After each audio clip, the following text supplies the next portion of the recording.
a written production of the Recreation Centers of Sun City Incorporated and is intended for the sole purpose of informing our Recreation Center members. Any duplication, copying, transmission, broadcast, or use, including electronic and social media, is strictly prohibited without the prior written consent from the Recreation Centers of Sun City Incorporated. Thank you for watching.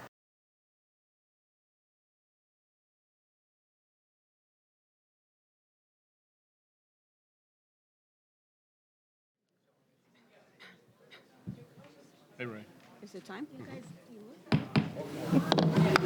Nope. Oops, that might be me. Before we call this meeting to order, I have just a few comments to make.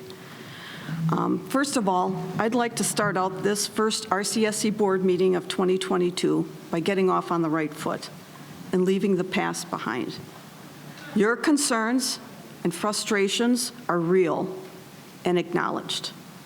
But to move forward, I need everyone on this stage, in this room, and throughout the community to commit to participate and get involved, knowing that nothing can change overnight. I personally have met resistance in the work that I attempted to accomplish as a board member. More accurate data collection, attempts to survey the community to get input from as many persons as possible on the wants, wishes, and desires for the future of Sun City have been difficult to get consensus. But I've not given up, and neither should you. Can we please start right now with agreeing to talk without attacking and to work together with understanding and empathy for each other? Life is short. It's meant to be lived fully and with grace. And with that, I'd like to call the meeting to order. Can you please stand and join me in the Pledge of Allegiance? I pledge allegiance to the flag of the United States of America and to the republic for which it stands, one nation under God, indivisible, with liberty and justice for all.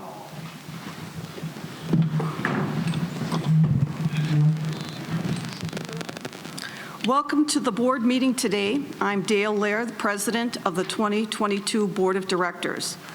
This regular meeting of the Recreation Centers of Sun City Board of Directors is audio and video recorded by RCSC management and staff.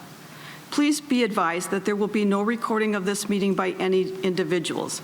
I would ask you to take your cell phones out or electronic devices, ensure that they are on the silent mode. First order of business, Secretary Lanevsky, could you please do the roll call? Certainly. Director Collins. Good morning, everyone. Director Famel. Good morning, everyone. Director McAdams. Good morning. Here. Treasurer Atkins. Akins. Akins. Morning. Mike's working. Now works. Vice President Agee. Here. Good morning. Now we're working. Secretary Lanevsky, that's me, I'm here. Director Nowakowski. Here. Director Wilson. Here. President Lair. Here. We have a quorum. Thank you. I would now like to introduce our timekeeper, parliamentarian, and management personnel. Our timekeeper is Director Collins. Our parliamentarian is Ray Chor Nen Ki. Chor Nan Ki. Management staff, Bill Cook, General Manager. Kevin McCurdy, Director of Finance. Mike Woodprow, Director of Buildings and Infrastructure. Chris Herring, Director of Operations. Joe Lynn Higgins, Communication and RCSC Management Coordinator. Marcia Johnson, Corporate Executive Coordinator. And Teresa Serino, Director of Events and Entertainment. And I'm sorry, I skipped Brian Duthu. Very important. Director of Golf and Grounds. Just give me a little, be patient with me. I'm new. Okay. I would like to take this time to welcome all new RCSC members who are attending our meetings for the first time. Welcome. Thank you. Approval of minutes. I would now like to ask if there are any corrections to the minutes from the December 16th, 2021 meeting, which were posted previously.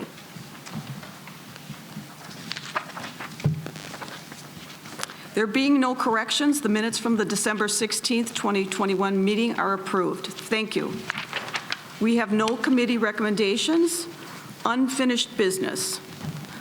The first item of unfinished business is the approval of the ad hoc committee to review and revise the RCSC bylaws and to research agenda items brought forth from the December 13th, 2021 annual membership meeting. Director Wilson? Thank you, Madam President. I move to form an ad hoc committee to review and revise the RCSC bylaws and to research the agenda items brought forth from the December 13th, 2021 annual membership meeting. Director Wilson? It's come to my attention that Robert's Rules of Order 4922 do not allow us to bring business forward. Would you like to change this to the first reading? That is fine with me. Okay. Do I have a second? Second. I'm not sure I really. The motion is, you're out of order. I know. Who did the second? I Okay. made the second. Alan seconded the motion. So is this going to move down then to new business?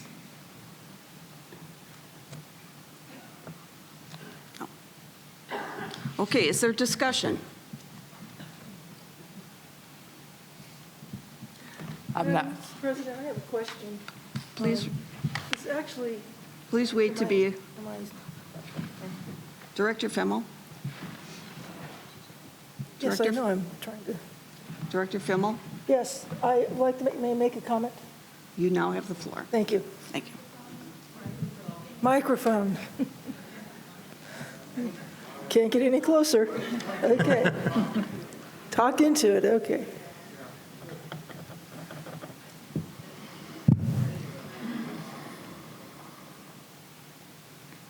There seems to be two parts here. One part is the creation of a committee, and the other part is to include in that committee some motions that were actually made in December. And my curiosity is if we vote for this, what impact does it have on the motions that may be made today by Mr. Collins? And is this actually two motions? One, a motion to have a committee, and the second, a motion to bring the motions from December 13 forward under this. Is that one motion or two? It's one motion. And the impact that it may have, if this is passed, on the motions that will be made later today? Discussion? Any comments? I do. Director Go ahead. Nowakowski? Well, I have a problem with it as it's presented because there's two separate timeframes. A bylaw committee might take a while to be involved in the process to change the bylaws. The second part of this, of reviewing what the membership asked for, I don't think the time frame for that should be 18 months, a year, 2 years, whatever that is. That should be done in a much shorter time frame. Since that isn't specified out, in the motion, I guess I have a conceptual problem with that. Any other discussion? Yes. Director Lonevsky? I'm for the motion. I believe that the committee, should it be formed, should act quickly and promptly on the suggestions, I guess, or whatever you want to call them, that were made at the annual meeting. So I know from my perspective, if I'm going to vote for it, and I hope that happens, that they act quickly on those suggestions that were made, so that the membership, should they want to go to a petition, if it's defeated, or if it's not defeated, it goes into effect. That's where I'm coming from. Madam President, Director Collins? I'm calling for a division of the question. I'm calling for a division of the question. 1 minute, please.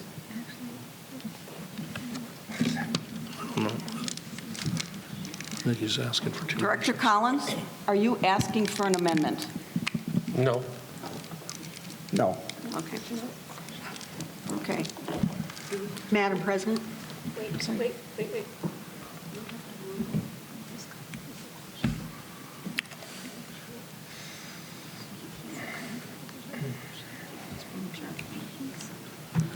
Director Collins, you're asking for a division of the question. Excuse me. Director Collins, you're asking for a division of the question. You don't want to make an amendment? I want to create two motions, one for the creation of the ad hoc committee and one for the items that were in the December 13th meeting. Let's amend this motion because we can't have two motions. I'm going to ask you, I know you guys are really enthusiastic, but this is a formal meeting, so if you could just, hold on with the applause or booing or anything like that would really be helpful, okay? Thank you. Or maybe just that. May I speak? Yes, please. Thank you, with your permission. Yes. Director Collins, would it be acceptable to amend this motion to strike the second part of it and then make a motion to create the second ad hoc committee? That would be acceptable. All right. So if you don't object, well, no, I think we can get it down. If you don't object, we'll have you making the motion to amend? Okay. Okay, and your motion to amend, Madam President, I'm making a motion to amend that would state that an ad hoc committee or a standing committee would be created to redo the bylaws.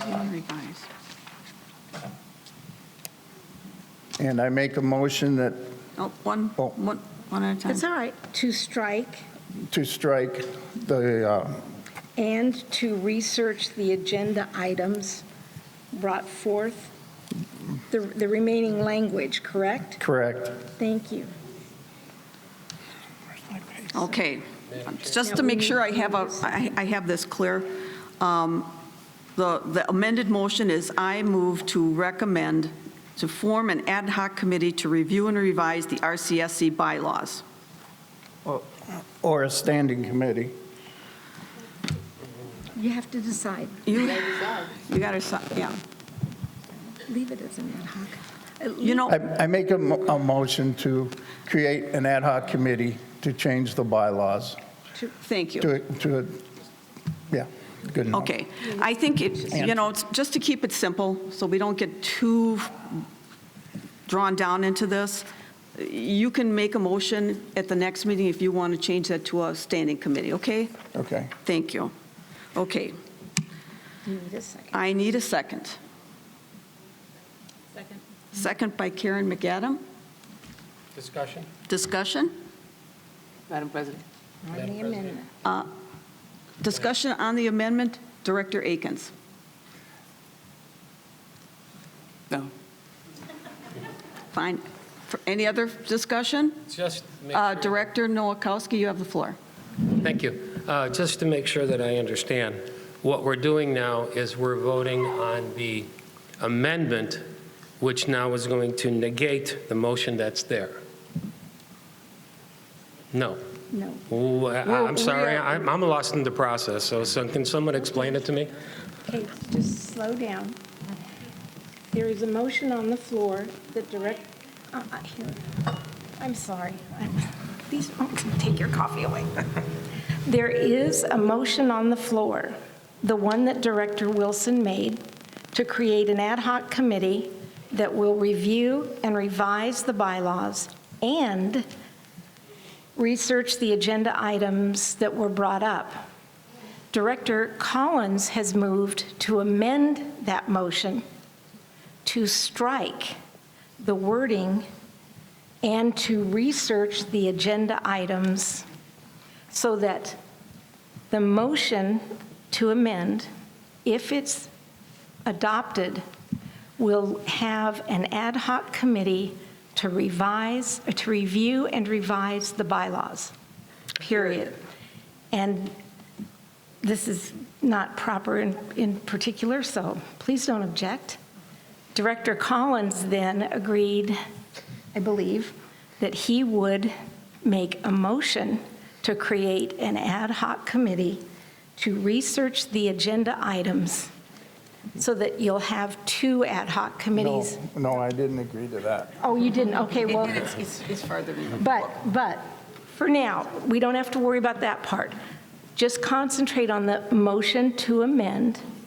If you vote yes, it will strike the wording for this ad hoc committee for them to research the agenda items brought forth from the December 13th annual membership meeting.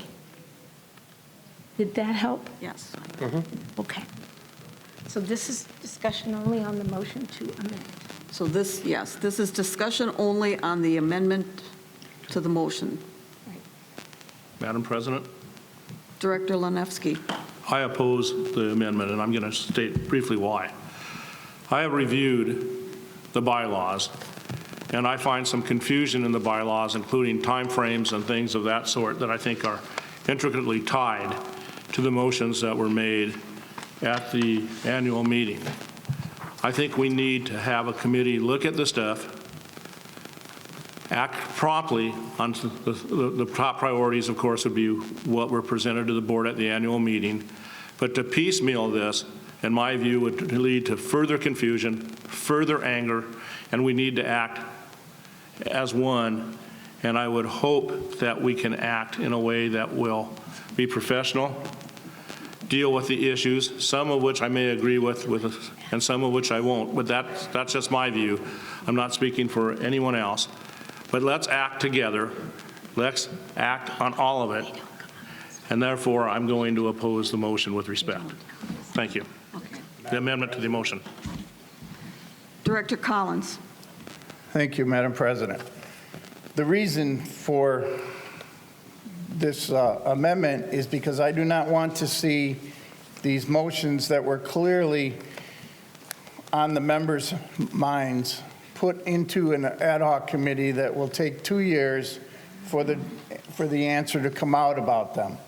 If there was a time frame put on looking at these and coming up with a date or a time where these items they brought up would be brought back here, I would agree to it. But without a time frame, I'm not willing to kick the can down the road until the next board. Madam President, Director Akins. earlier when I said I did not have a comment, I did really have a comment. I was just trying to get some clarification, which I already did. My biggest concern is I really am concerned for you guys because I don't want to see those motions put in the hands of just the board. If we do create a committee, it's going to be comprised of more card holders or card members than board members. So you'll have a lot more of a say in how this is researched and how this is revised. If you just put it in our hands, then I'm not really sure that I'd be comfortable with that. Madam President. Director Wilson. Thank you. I would like to say that on an ad hoc committee, the board would set the time limit as to how long. You can set a date that you want the report back on an ad hoc, and that is the board's job to do that. Thank you. Any further discussion? Director McAdam. Yes, Madam President. I think, if I'm not mistaken, I tried to count some days that involved the turn of the year, but I believe that the members formally proposed their policy changes 39 days ago. And we're hearing now some words about we want this to be rapid, we want this to happen quickly. So I'm going to ask Director Lenevsky if you would be willing to make a friendly amendment to this motion and actually state the date at which point the membership will know with certainty that a final decision will have been rendered. before we go there, I just would like to say that we could have addressed this right away at the end of December and made a decision on it one way or the other, how we were going to move forward. I think the discussion at the time with the previous board was to wait to allow the new board members an opportunity to address some of these issues, that we wouldn't just go off and do something without getting input from the people who had been duly elected. So that's an address to the 39 days or whatever. This new board's only been here for 10 days. So, just a correction on that. Director Collins. Never mind. Nope, Director Okay. Collins. Director McAdams? No S, In principle, I don't have a problem with that. Number one, though, it's not my amendment, so it would have to be Mr. Collins, Director Collins, who would accept a friendly amendment. I would rather have, if we're going to have a vote on the date, I'd rather pass that today.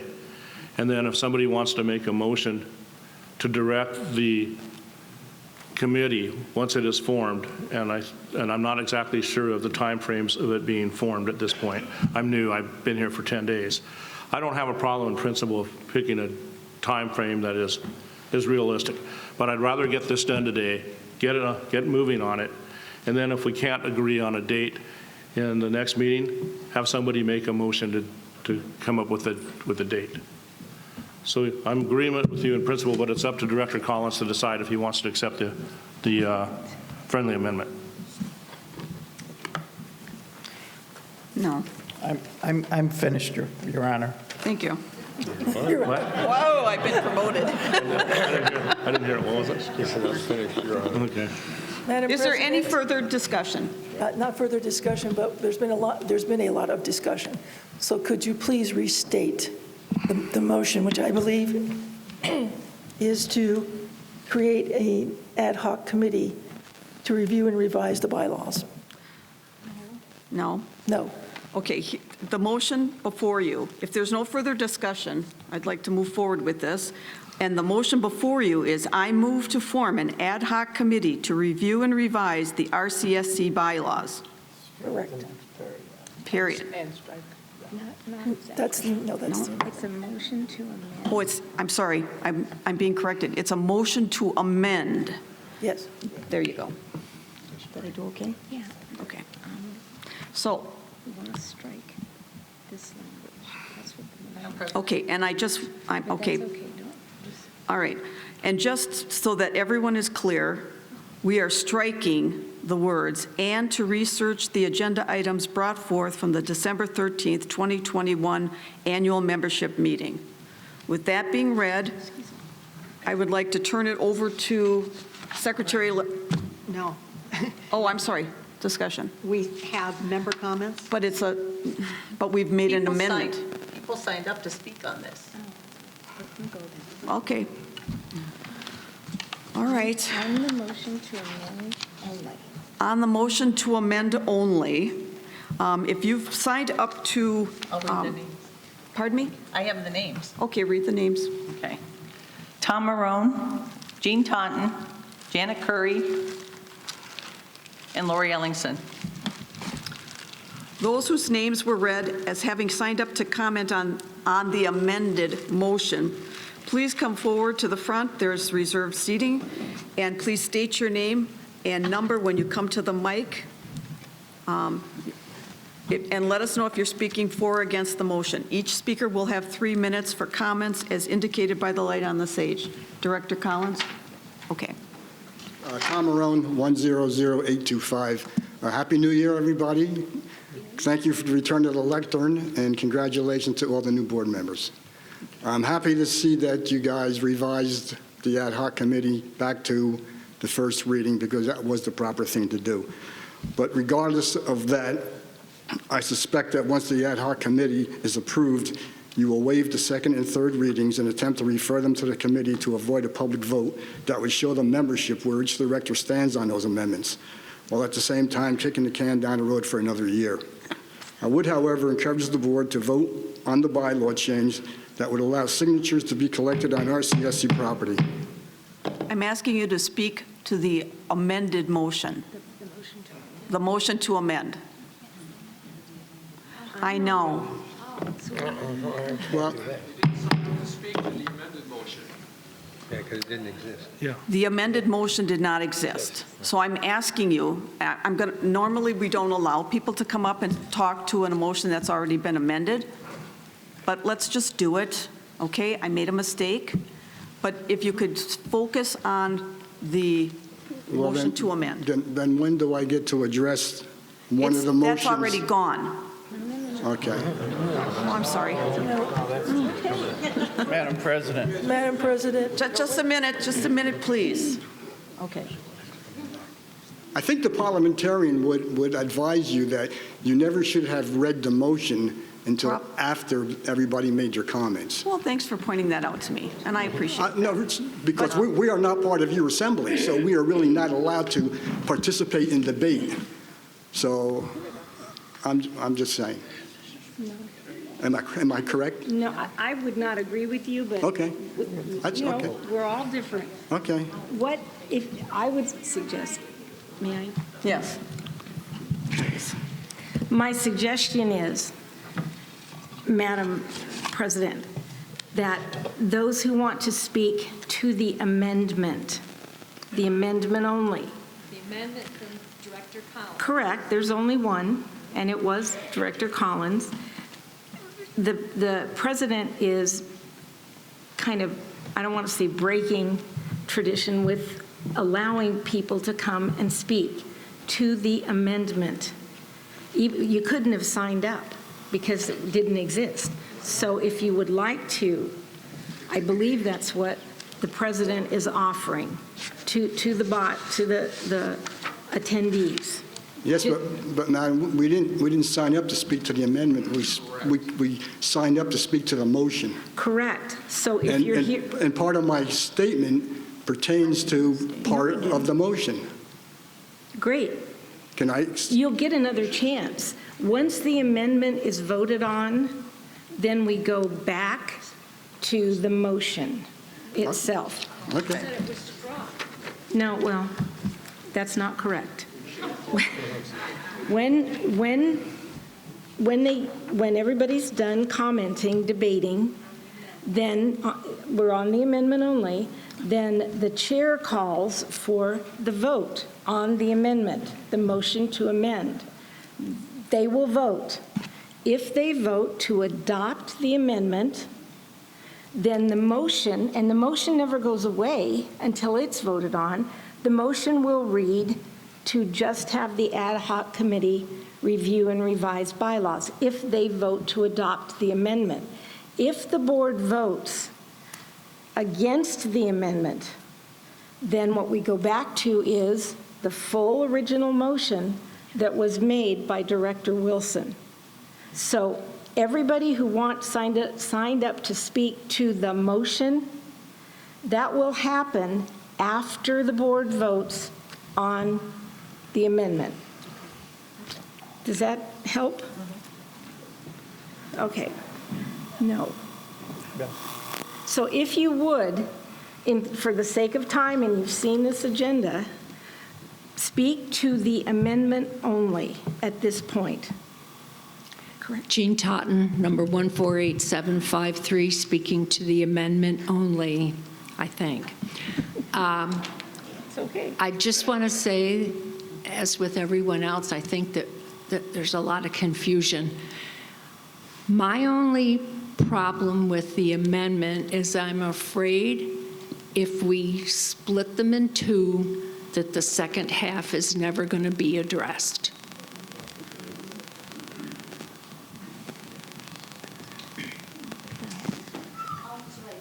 Research. Okay. Is there any other members who want to come forward? She signed up to comment. Mhm.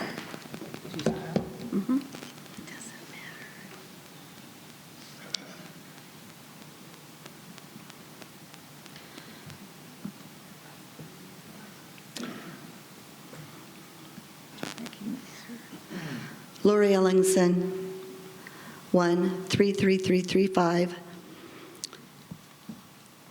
2 years ago, there was an ad hoc committee for the planning remodel of Mountain View. That committee made their recommendations to the board at the last meeting in June. The board approved it. A year later, not one single thing from what that ad hoc committee had planned approved. Lori? Now, you're Lori? going to do another ad hoc committee. Lori, please. We're trying to do this the right way. You know, I'm not a parliamentarian, that's why Ray is here, but we're asking you to speak to the... I am speaking to it. What I'm saying is you need to have a time frame. You need to add a time frame to that amendment. If there is no time frame, it's going to go on and on and on, and 2 years from now, we're still going to be discussing it. There needs to be a time frame for both of the changing the bylaws, and there also needs to be a time frame added of when a decision is going to be made on the amendments that were brought up 39 days ago that should have been discussed and never were. Lori, can I ask you a question, please? Yes. Are you speaking against the amended motion? I am speaking for the amended motion, but adding a specific date to that. We can't amend motion. We can. Okay, thank you. All right. The motion, the Board of Directors, the motion before you is to approve an ad hoc committee. Oh, If you want to speak, come on. that's why we have these seats up. I didn't sign up because I Oh. wasn't aware that the amendment was going to come forth. And I just wanted, Rachel Tronovich, 157646, so forgive the interruption. But real quick, I want to say I'm for the amendment of forming the ad hoc committee to review and revise the bylaws. But just some clarification. Director Collins brought forth 3 of the 5 agenda items that were presented at the annual membership meeting. So going forward, I am going to assume, because you made the promise at that meeting, that the remaining 3 are on today's agenda. The remaining 2 items will be brought forward at the next board meeting, I'm assuming. Can we, as the community, rely on Director Collins for bringing forward those other 2 remaining agenda items that have not yet been addressed for discussion and to be, Okay, that's not to be decided now. Your recommendation is duly noted. Okay. Thank you. Thank you. Thank you. Now, can I do it? Okay, there being no further discussion, Board of Directors, the motion before you is to approve an ad hoc committee to review and revise the RCSC bylaws,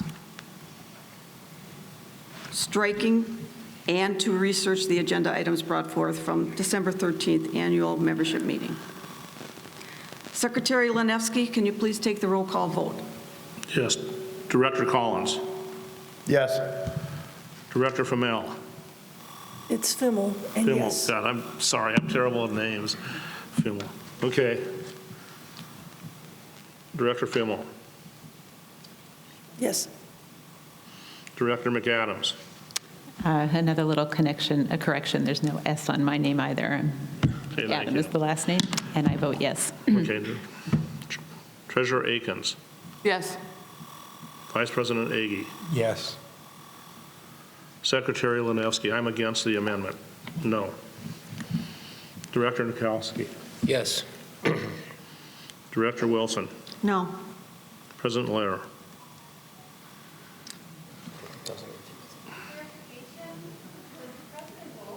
That's a good question. Yes, she may. I can, but generally only if there's a tie. Okay. So you're not voting. So I'm not voting. So we have 6 votes yes, 2 votes no. The yes votes have it, and the motion is adopted. The motion to amend is adopted. Now, we return to Director Wilson's I'll motion. straighten it out It's for been you. amended. We're now going to have 2 motions. That's what- We're now going to have 2 that's what motions. they're gonna talk about now. Do they want the ad hoc committee on bylaws or not? Director Wilson, going back to the original motion that's been revised, amended, I'm sorry. It's okay, if you don't mind. No, me, because I don't that way mind. we're all gonna together. Yes, please jump in anytime. I need all the help I can get. You're doing great. You're doing great. Okay, so Director Wilson, sorry, do you wish to speak to the amended motion? No.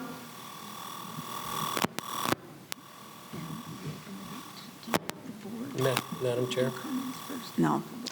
Okay, at this point, now, if you, Madam Chair? let me just get through this part of it, because I'm stumbling here.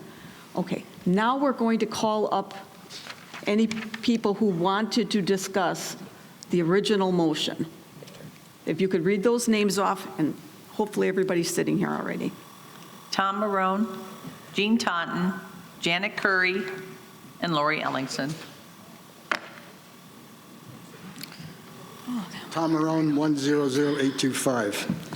I suspect that once the ad hoc committee is approved, you will waive the second and third readings and attempt to refer them to a committee to avoid public showing what the membership of and the directors will stand on each of the amendments, while at the same time kicking the can down the road.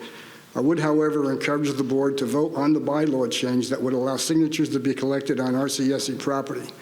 It's a no-brainer and should be done immediately. Although members have different privileges than card holders, there should be no difference between privileges among members. If members running for the board are allowed to do so, then so should the rest of us. Thank you.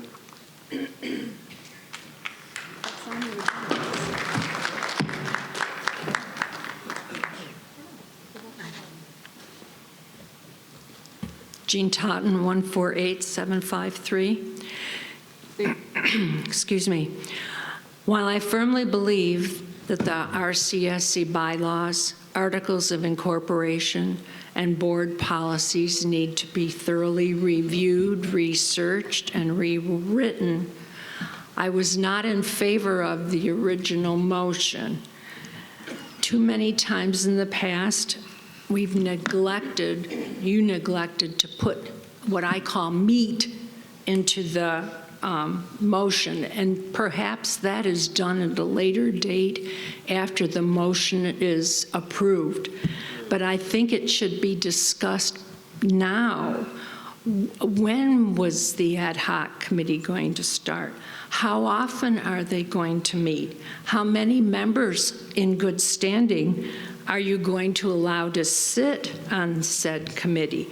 Will the meeting be videotaped? How long will it be shown on the YouTube channel?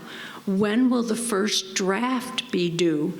Will other members in good standing be allowed to comment on the changes as you proceed? Saying that you're going to review and revise, to me, is too vague. Please give us more details.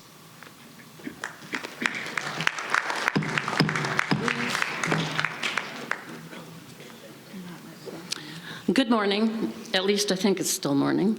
Anyway, my name is Janet Curry, membership number 155488. I wrote this before the following earlier discussion. Some of it may be mute. I am speaking in support of the ad hoc committee to review and revise the rec center bylaws. I have 4 recommendations regarding this motion. First, I suggest that this committee conduct a comprehensive and historical review of the bylaws. Emphasis on comprehensive here, not a brief, fragmented review. Additionally, I suggest that this ad hoc committee be charged with reviewing and offering revisions to the articles of incorporation and policies. This should be done in tandem with the bylaws review so that they are congruent with each other, rather than having conflicting language. Third, I think it would be prudent to eventually make this a permanent standing committee. Every organization I have been involved with or worked for has had a regular bylaws committee. This standing committee would keep the corporate bylaws up to date with new laws, review legal decisions pertinent to age-restricted communities, and be responsive to members, directors, and staff suggestions and needs. Last, according to our bylaws on committees, there should be at least 5 members from the membership at large. These members should be the majority of the committee. Although directors, as well as some staff, are members of the rec center, their perspective and needs may differ with the community, with the membership at large. In summary, I support this motion. I recommend that 1, the review be comprehensive. 2, the committee also review the articles of incorporation. 3, the board should make a committee on bylaws a permanent standing committee. And 4, that the majority of the committee be from the membership at large. I say this next statement with some trepidation, but in order to be a member who is committed to this bylaws review and responsive to President Lear's earlier suggestion, I openly volunteer to be a member of this bylaws review committee. I can assure you that I don't personally know anyone on the board or staff. I've only played pickleball a handful of times, and nor do I participate in activities that would perform at the auditorium, so I have no hidden agenda. I simply believe this board and membership could alleviate a lot of headaches with well-written bylaws that are in sync with other corporate documents. Time. Thank you.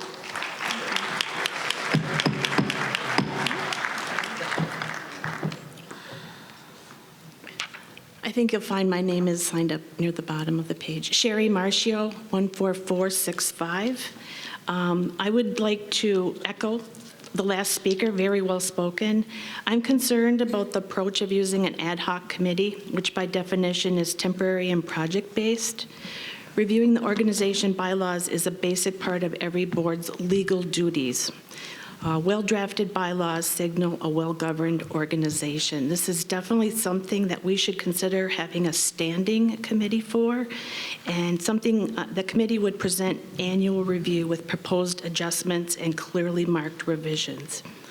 Secondly, I just want to echo from previous speakers that our membership was clear on our passion for the immediate bylaw changes we seek from our membership annual meeting agenda. We put a lot of work into preparing for the membership meeting and deserve to hear within 30 days on the bylaw proposals brought forth in the meeting. This particular motion requires more thought to be appropriately moved forward, or better yet, not moved at all as is at this time. Thank you. All right, we're going to move on to the consent agenda. Wait. Oh, really? Okay. Is there any discussion from the board? A question of... Director Nowakowski. More of a question of procedure than anything else. We adopted an amendment to the motion that dropped the recommendations to drop the second half of the motion.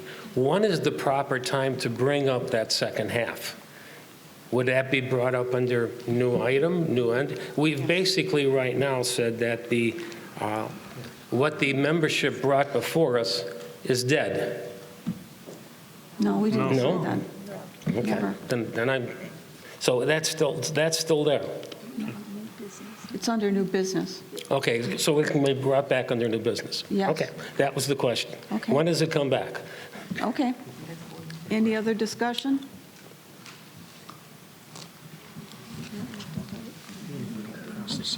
They haven't voted because it's to create the committee. So the motion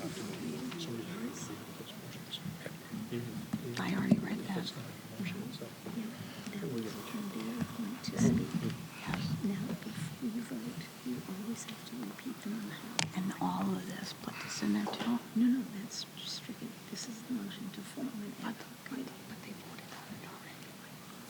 They voted on that. No, they voted to strike this. Okay. But they didn't vote to accept this. Okay. Does that make sense? Yes. Okay. We've already voted on the amendment. We're now going to vote on the motion itself What's left? that's left. So So the motion before you is to approve the ad hoc committee to review and revise the RCSC bylaws. Madam President, didn't we already vote that 6-2? No, we didn't. We voted on the motion. We voted on the amendment, and now we're voting on the motion itself. We're trying to follow Robert's Rules of Order. Sorry. Okay, so do I need a second for this? No, No. secretary calls. Secretary, call the vote. Could we repeat the motion just to make sure that we all know what we're talking about? Yes, I thought I read that. The motion before you is to approve the ad hoc committee to review and revise the RCSC bylaws. Okay. Ready? Madam President, you'd already moved down to the consent agenda. No, I didn't. Madam President, when the amendment passed, it obviated the need for the original motion. I don't agree. Director Fimmel? Yes, ma'am. On advice from the parliamentarian, the answer to that is no. So now we're going to vote on the motion. Amendment motion. All right. Madam President, may I clarify? What occurred is Director Wilson made a motion. Director Collins moved to amend that motion, so the motion now reads as amended, but it has not passed. Just the amendment to the motion has passed, and now we have to rule or vote on the actual motion itself. Yes, Madam President, but yes, we voted 6-2 to approve the amendment. The amendment called for the motion to be simply to have an ad hoc committee. We voted 6-2 to have only an ad hoc committee. Now you're reverting to the original motion in which you would like us to now vote to have both the... No. Director Fimmel, I've already ruled on this. Yes, ma'am. Thank you. Secretary Lanevsky, will you please do the Okay. roll call vote? I will, but Director Lair, just to make sure that there's no misunderstanding, we are voting now on actually approving Director Collins' amendment, which is now the motion before us. So Director Wilson's motion has been amended to that effect, and I'll read it. I mean, I won't read it, I'll read them on the vote. Director Collins. Yes. Director Fimmel. Fimmel, and yes. Fimmel. God. Fim. Director McAdams. Director McAdam. Yes. Treasurer Akins. Yes. Vice President Agi. Yes. Secretary Lanevsky, yes. Director Nowakowski. Yes. Director Wilson. Yes. Does the president wish to vote? No. So we have 8 yes votes. The motion passes. All right. Now the consent agenda. We have one item on the consent agenda, a request to approve the decharter of the Ballroom Dance Club at the request of the club. Do I have a motion? Madam President, I move to approve the decharter of the Ballroom Dance Club at their request. I needed a motion to approve the consent agenda. Okay, I'm sorry. I make a motion to approve the consent agenda. Thank you. Thank you. Is there a second? A second. Second by Director Akins. Oh, God. Okay. Secretary Lanevsky, would you please take a roll call vote? Yes. Director Collins. Yes. Director Fimmel. Director Fimmel. Yes. I guess I'm louder. Director McAdam. Yes. Treasurer Akins. Yes. Vice President Agi. Yes. Secretary Lanevsky, yes. Director Noakowski. Yes. Director Wilson. Yes. We have 8 votes yes, the motion passes.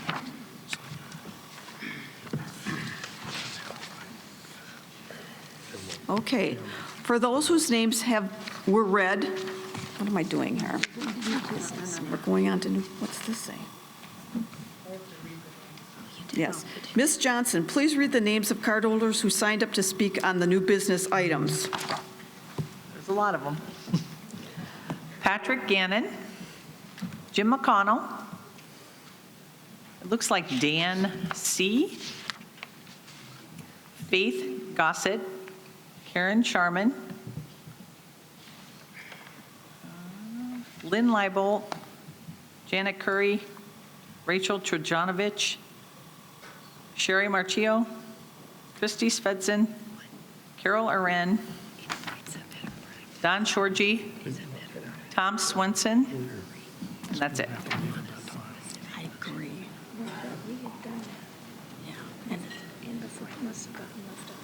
Yeah. Because obviously I'm not doing well.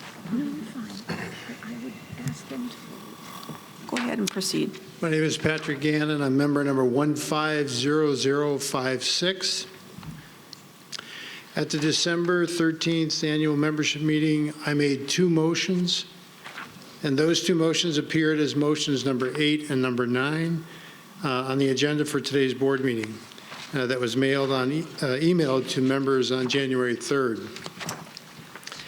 As I said at the annual membership meeting,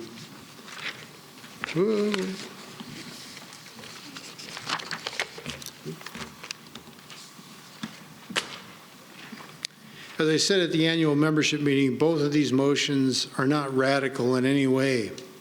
They're very practical. One simply says, let people collect signatures for petitions about RCSC matters. Let members collect signatures in or at RCSC facilities, since that's where most RCSC members are concentrated. It's just common sense. The second motion clarifies the process for moving forward with a petition about RCSC matters. The petitioner would still be required to get over 3,000 signatures, 10% of the membership. That's a lot of signatures to collect. Both of these motions are opportunities to build trust moving forward. These are simple housekeeping motions. What is there to oppose in either of these motions? Vote yes. Vote yes to pass the first reading today on these 2 motions. They don't need to be studied by anybody, by a committee, by anybody. They're so simple. Now I'd like to offer an alternative perspective on all of this. What if we all step back for a moment and approach this discussion in a completely different way, completely different mindset? So picture this. On any given day, if over 3,000 of the membership of RCSC, if they organize a request for action by you, the board members, and if those petitioners have been willing to go through the many steps it takes to do a petition process, then isn't that a powerful, positive message that empowers you, the board members, to move forward on a petition request, knowing that you have the support of over 3,000 members for this action? Vote yes on these 2 motions today. Thank you. Thanks.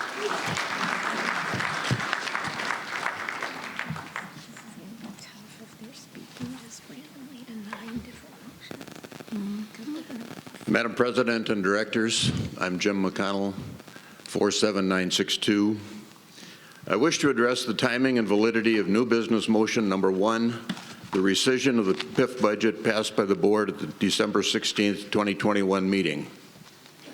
I address my comments not only to the new and continuing members of the board, but also to those present and to those viewing online who are unaware or who choose to ignore the history of the Mountain View project.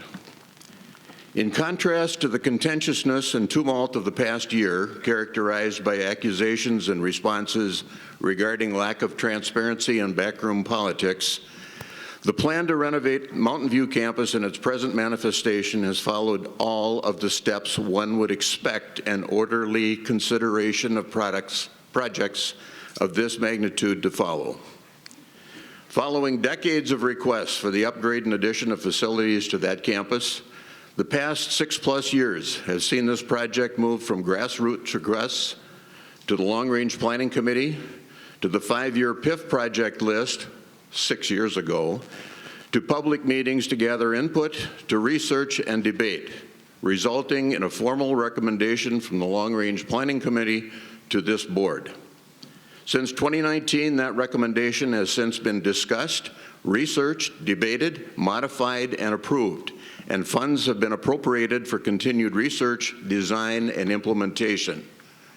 And all of this in full light of day. Correct. And now, at this late hour and after the fact, there are those who wish to simply overthrow the resources, human and financial, that have already been invested and bring the whole Mountain View project to a screeching halt. Madam President and members of the board, in your bylaws, Article 5, Section 5, it is stated that the business of the board shall be conducted according to Robert's Rules of Order. I suggest that motion number 1, as agendized this morning, is in violation of those rules, and therefore consideration of that motion and the others presented are out of order. A motion to rescind previous action can only be considered if no action on that prior motion, in this case, passage of the PIF budget, if no action has been taken. And I don't believe that that is the case. I believe that action funded by that approved budget is already underway, and therefore further considerations of these motions are not in order. Now, there are those who think that due to a lack of petitions, placards, and threatening messages, there's little or no support of the Performing Arts Center aspect of Mountain View. As just one of the many performing arts groups and future users, we are very pleased with the orderly process this has taken in the past, and we thank you for that. Can I ask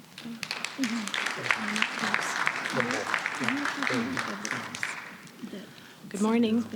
Good morning, Sherry Marcio. One minute, please. Just okay, you bet. Thank you. Does the board know, has any action been taken? No. Then he's wrong, because he says action has been taken on that motion. I don't know if it has or not. Maybe you need to ask. I agree with you. Regarding the last petitioner to come up, a question to management. Has there been any action taken on the number 1 motion? I guess, has there been any action taken to date on changing this preservation improvement fund? My thought was it was supposed to start on the 1st of January. It's the 10th of January. Has any action been taken?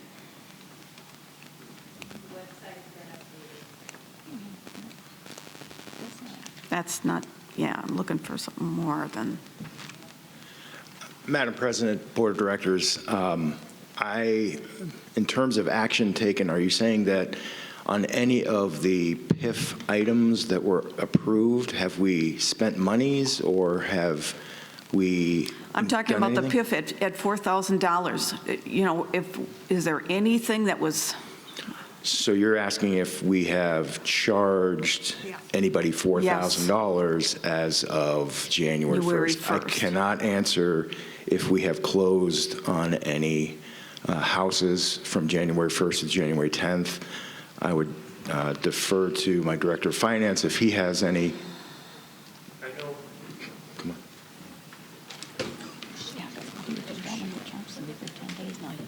Madam President, Board of Directors, I don't know if we've collected any $4,000 PIFs. We have sent out material to realtors and potential buyers and put it on the website that the PIF is now $4,000. So if that's considered action, then I would say yes.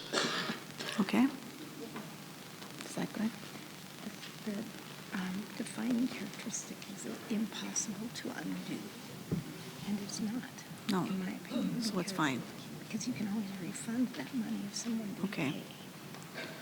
All right, thank you very much. Next, sorry for the delay. Understood. Sherry Marcio, 14465. I too would like to speak to the new business items 8 and 9. I support the language change in bylaw to gather member input for petitions and the language changes. Communication can be challenging, and it's key. It's very important. There's about 3,200 members of the RCSC, 13,000 email blasts go out, 23,700 independents go out, 5,000 to 10,000 Sun Views are printed. Video replays are less available for meetings than they used to be, and reliable technology is not in place for live video meeting participation. Why do I bring this up?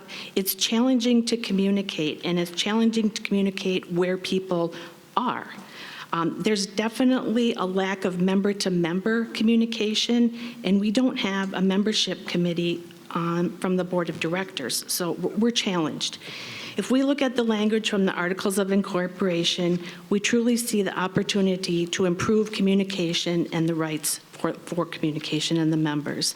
Paraphrasing from the Articles of Incorporation, the general nature of the business in which the corporation is to do anything and everything lawfully necessary in the interest of the members of the corporation, to establish and conduct a general social, cultural, recreational, amusement enterprise for the benefit of its members, to coordinate, implement, and aid the various recreational and social clubs, to promote cooperation in all matters of interest in the benefit of residents or members.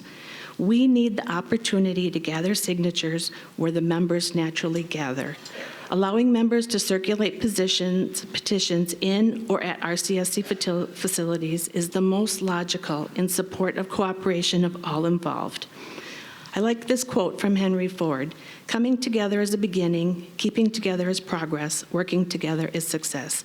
Please vote in support of these motions. Thank you. Next person, please.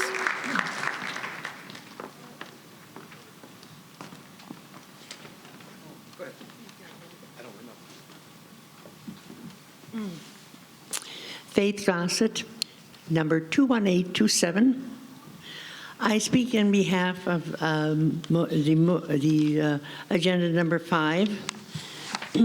I am a past president of 3 clubs in this community, and I was present at many of the changes that have taken place in this community, having resided here for 21 years now. I would like you to know that I am a member of the Handbell Ringers, also a past president, and we have a little bit of a bone to pick with everybody. Our club left Sundial performing for 2 reasons. One was the cost of the chairs. Number 2 was the acoustics. The acoustics in Sundial are not good for performers. So we moved to a church, comfortable seats, good acoustics, and so we would like to tell you that that is what I think our constituents and our audiences want. So the cost for maintaining musicians and performing arts is horrendous. And by continuing, I think that we're going to be having to charge more, and people aren't going to like that. So I would like the board to look forward at the future. I was a part of the roller rink that used to be at Mountain View, if any of you remember. I no sooner got my roller skates out, and they said, nope, we're going to the future, no more roller skating. So then I was part of the Fairway building. Much opposition, much. And there was debate and a lot of argument, but it succeeded. Is there anybody here who doesn't like Fairway? No, I don't think so. Okay, and the pickleball, you saw forward that there were people coming out here that were pickleballers, and you provided that. Now I think you have to look forward. What's coming out here are the children, my children's children, who are couch potatoes, and they want to sit and listen. And so I appeal to you to please keep the project going and let us all sit in comfort and listen to what we want to hear. Thank you. Thank you. Madam President. Madam President. Okay, great. Good morning, Board of Directors. My name is Dan C., number 135689, and I'm here to speak to the new business item number 5. I currently am the chairperson for the transition team for players, Sun City Players, which was initiated in 2018, and that committee was designed to assist players in determining an action plan for exiting the Mountain View due to its demolition, identifying financial resources and performance and rehearsal spaces absent access to Mountain View, and coordinating the efforts necessary for re-entry into the Performing Arts Center. The Mountain View is a multi-purpose facility and has housed players for 60 years. It also provides space for RCSC-sponsored activities like movies and concerts and other events, and also serves as a voting precinct. The Mountain View campus is important to meeting the residents' recreational, fitness, and artistic needs. I'd like to address 2 specific issues. The first being that the Performing Arts Center will offer an opportunity to 20 existing RCSC clubs dedicated to performing arts today. The center would provide these groups who have a collective membership of well over 500 the chance to share their talents with the Sun City community and beyond. The essence of performing arts is to share that art with a live audience. It is important to recognize that Sun City Players is not the sole party with a desire for the new center. A robust arts community and performance artisans all have that same interest. We singers, dancers, actors, musicians, and other performance artisans all possess the same mission: to share our talent in a live experience under optimum conditions. We fully support the forward movement of the Mountain View project. My second issue has to do with the potential delay of such project. It has been on the books for over 20 years. This provides the arts community. It proves to you that we are patience personified. We are a resilient group, but we need to move forward. In the past 5 years or so, there has been little or no attention given to the crumbling infrastructure at Mountain View, despite requests to address the issues. There are recurrent ceiling and wall leaks, inoperable and decrepit plumbing in the bathrooms for both visitors and club participants. The current HVAC system is difficult to regulate, and the air filtration system is well behind the standards necessary for clean and healthy living, particularly in this time of the pandemic. From a theater stage perspective, the current lighting and sound equipment is extremely antiquated.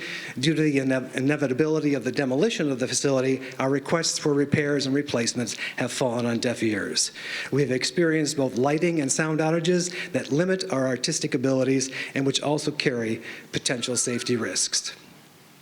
If, for any reason, a delay occurs, we implore you to schedule a full assessment of the condition of the facility and the associated theatrical equipment necessary to maintain the quality of entertainment for over 4,500 patrons annually, of whom 98% are Sun City residents.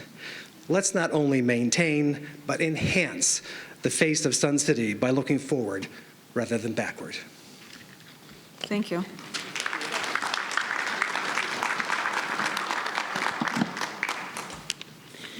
Lynn Libo, 102-369.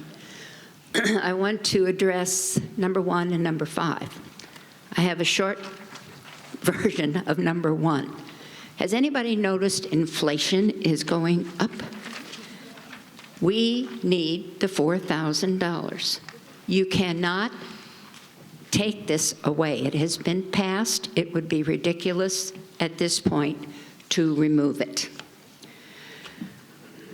My second portion I'm here this morning to tell you that removing Mountain View from the PIF schedule is a serious mistake. Not only do you not take into consideration the amount of money that's already been spent, but that it does not need removal. It may have to be delayed due to emergencies, such as our water crisis, but removing it is not a solution. Please stop jumping to extremes. I'm third generation here. I served on that long-range planning committee. I agree with Jim, who was on the committee at the same time. It was researched to death. It was passed, leave it where it is. All of you who are trying to throw out the baby with the bathwater should step back, take a deep breath, and start listening. Attending various committee meetings such as Finance, Long-Range Planning, Foundation, CAN will go a long way toward giving you accurate information about Sun City and its residents. The PIF fund's not a fund that's spent foolishly. Sun City's 60 years old, and some of its buildings are that old. They need to be replaced, not fixed. There is just too much of a difference between the time when they were built and now. I challenge all of you to go out and live the reputation of Sun City, a city of volunteers. Go to the committee meetings, listen to what they do and how they plan to do it. These committees are run by residents. You who are complaining are only a small bit of the 35,000 residents. Yes, I commend you for getting a quorum at the meeting. Although you only had 700 attendees, the rest were proxies, so it was not as good a quorum as it could have been. Let's relax. Give the new board a chance to learn and start doing what Sun City needs, not what a minority thinks should be done. Thank you. Thank you.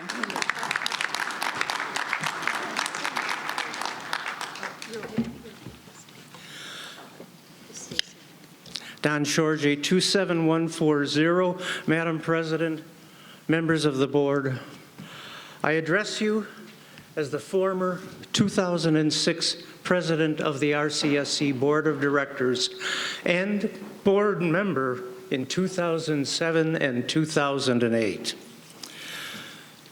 Sun City is the country's oldest retirement community, and this is not a point of pride. It's a warning. We are no longer unique. We have competition from younger, newer retirement venues. In 2006, a Gallup poll of future retirees asked what they wanted in retirement. They came thumbs down on golf communities, including Sun City. We are 62 years old. How do we stay alive? How do we thrive? In 2006, realtors were steering prospective home buyers away from homes south of Grand Avenue.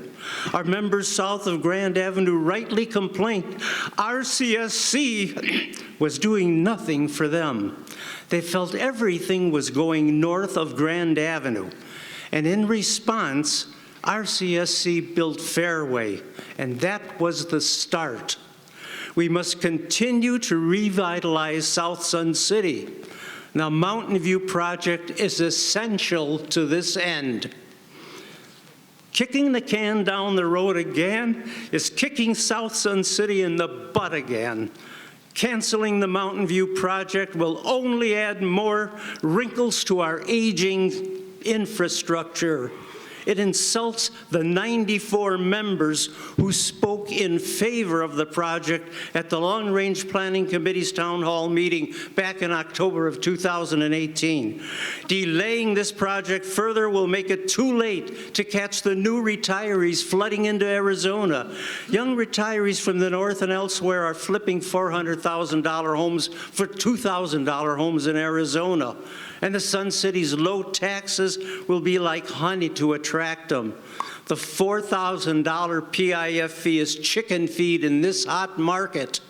This growth won't last forever, and we must not miss the boat and lose our younger competition.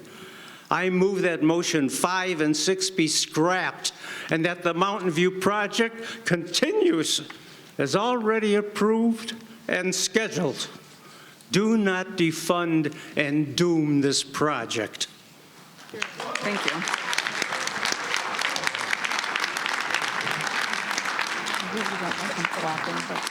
Janet Curry, member 155488. I'm speaking to the new business motion 1. I'm speaking in favor of keeping the PIF fee at $4,000. My parents lived here for about 15 years, making me a second-generation Sun City resident. In 2010, after they had both passed, it was pretty much at the bottom of the real estate market here and everywhere. I purchased their condo from the estate, paid the PIF fee, I think $3,000 at that time. We enjoyed spending time here and discovering the many amenities of the rec centers. However, when the market began to recover, I sold it because I was still working in my home state and my HOA would not allow rentals. After eventually retiring and trying a couple other options, I was drawn back to Sun City. Why? Because of the quality of life, affordability, and above all else, the impressive recreation centers, as well as the multiple golf courses.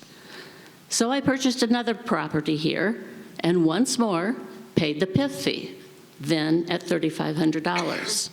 I do not begrudge that. Instead, I commend this community for keeping up your facilities, our facilities, and responding to current needs. Sun City is a gem. I do not know if this increase has been part of the long-range planning, but having attended a few board meetings this year and watching several others online, I am aware that there are several ambitious projects needed in the future. I support the increase of the PIF fee to $4,000 that you've already voted on, because you can't do today's business with yesterday's dollars. Thank you for listening. Thank you. Who else do we have on the list? Huh? Oh, We got a lot still. we got a lot of people, okay. Good morning again. Rachel Tronovich, 157646. And I'm speaking to the new business items 7 through 9, which I guess is old business items from the annual meeting. And just a reminder, the will of the members was demonstrated at that 2021 membership meeting when a member called for a floor vote by showing of hands for support of these agenda items being presented today. So I guess I'd like to request that any director voting no, and there may not be any, but any director who may be voting no on the agenda items brought forth at the membership meeting, please describe specifically why the action is not in the best interest of the members. And that will help us gain maybe some understanding of any opposition. So thank you. Thank you.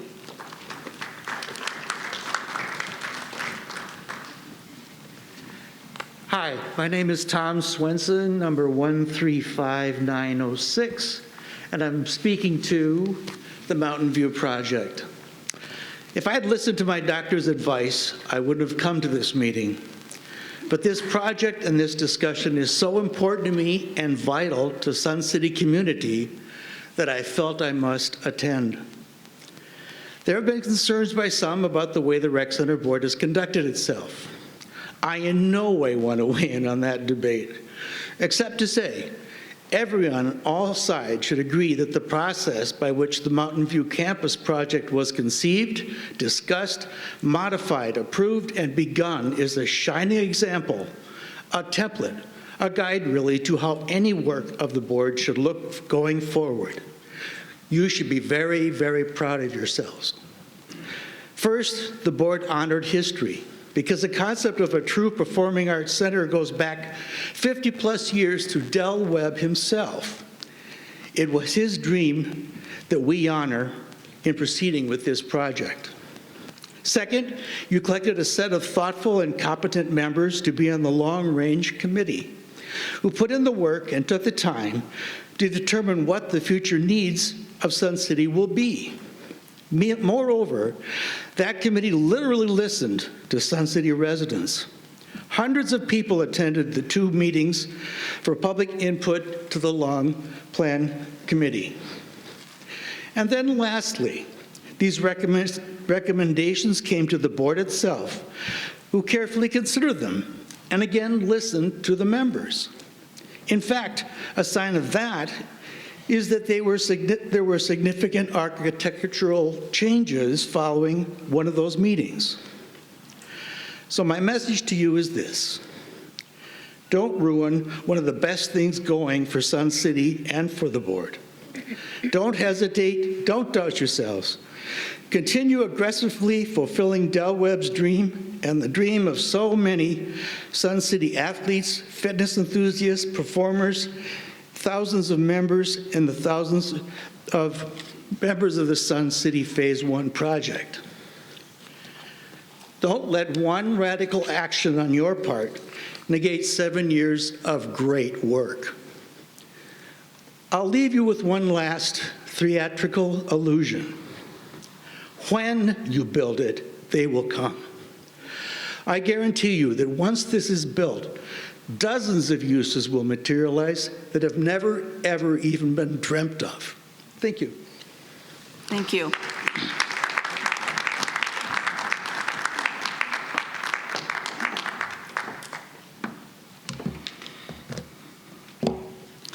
Lori Ellingson, 133335. I do not oppose anything that the past speakers have said.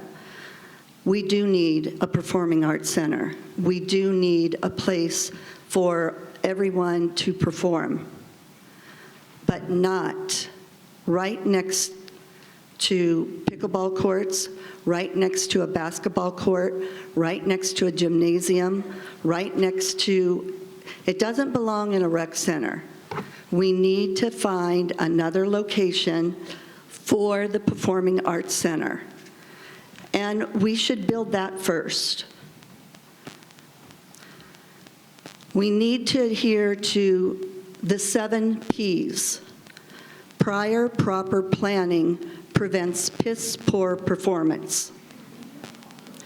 Why would you want to build a theater adjacent to a basketball gym?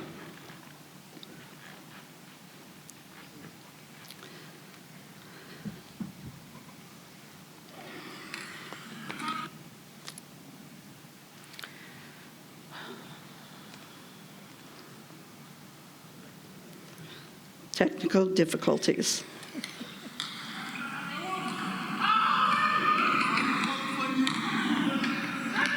What you're hearing here is six people playing basketball. This was recorded 50 to 75 yards away from the basketball gym. If you put your theater right next to the basketball gym, are you going to close down? Are you going to shut down the facilities in the gym and not allow anyone to play basketball when a performance is going on at the theater? Does it make sense to put a basketball court right next to a theater?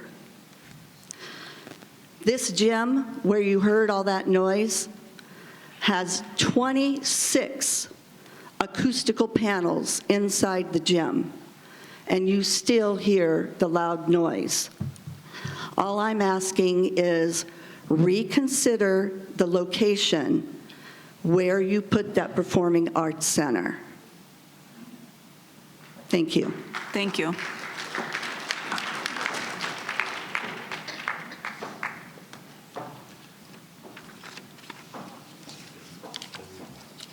You're taller than I am.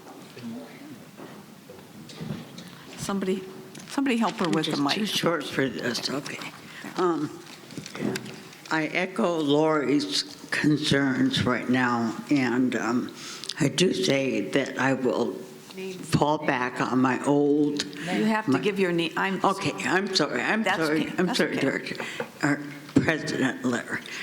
Christy Svensson, 137489, and here I am again. Thank you. My concern with Mountain View and the Performing Arts Center is parking. We all need to be aware of parking up there too, because there is none.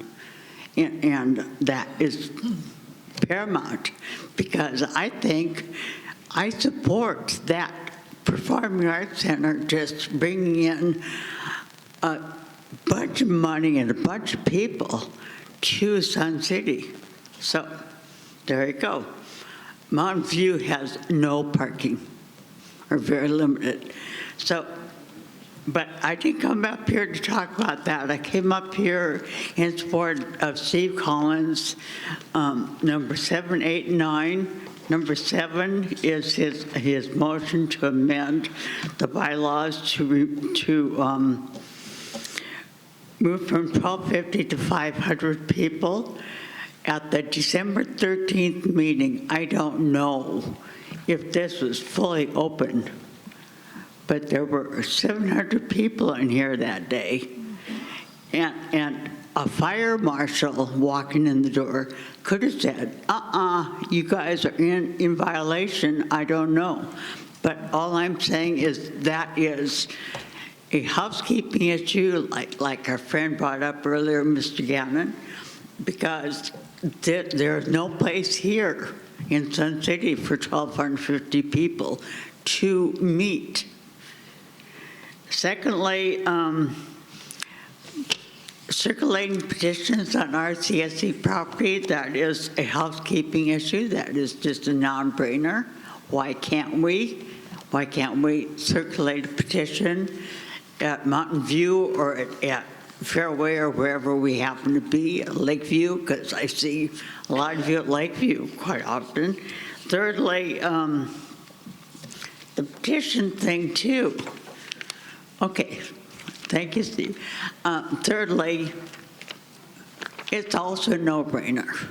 Why do we have to walk on hot coals in order to get a number to get a referendum going? Thank you. Thank you.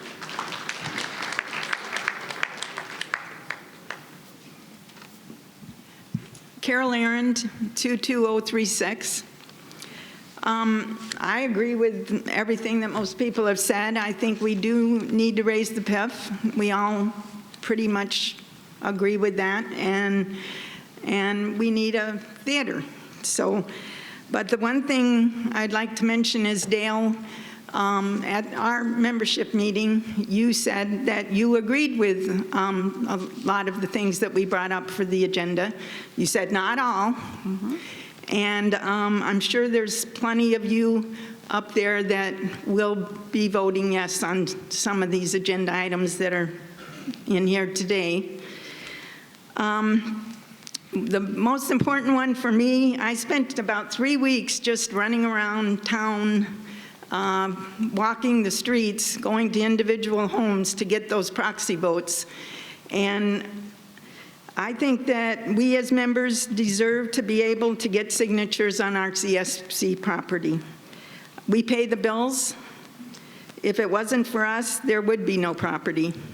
So I just would like you to consider that. Thank you. Thank you.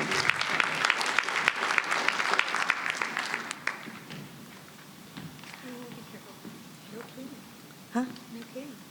Well, I'm hobbling though. Karen Sharman, 117652.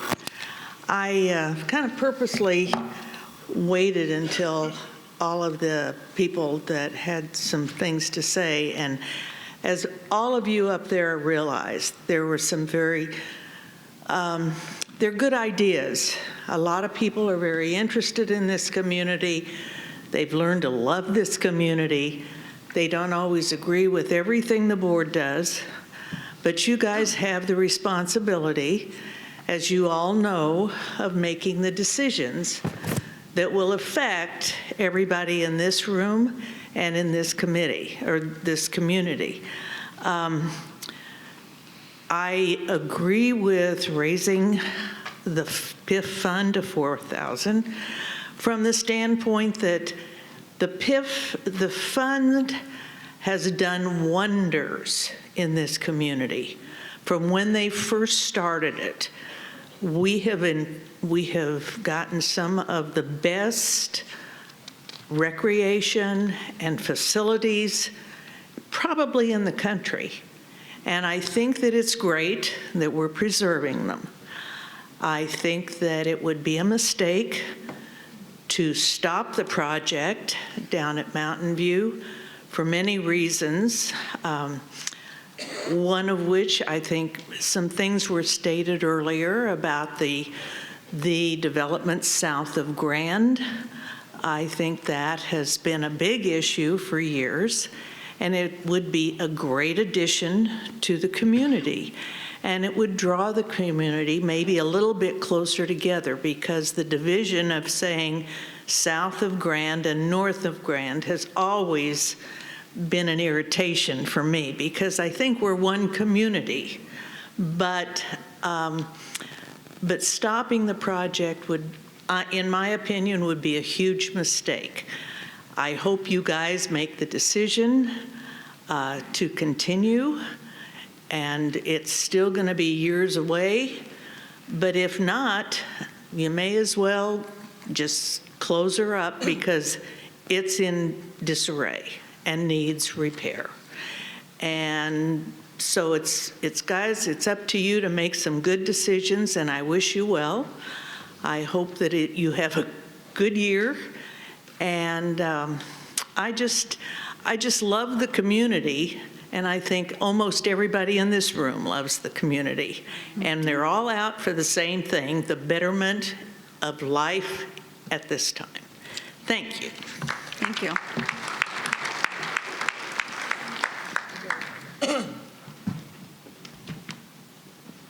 Is there anyone else? Are we done? Oh, okay. Moving on to new business, Director Nowakowski.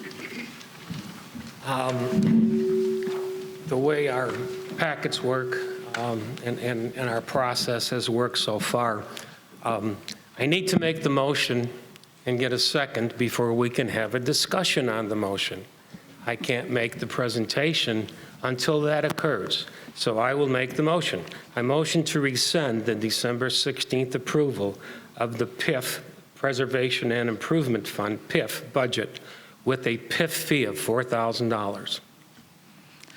Is there a second? Karen McAdams seconds. Discussion. Thank you.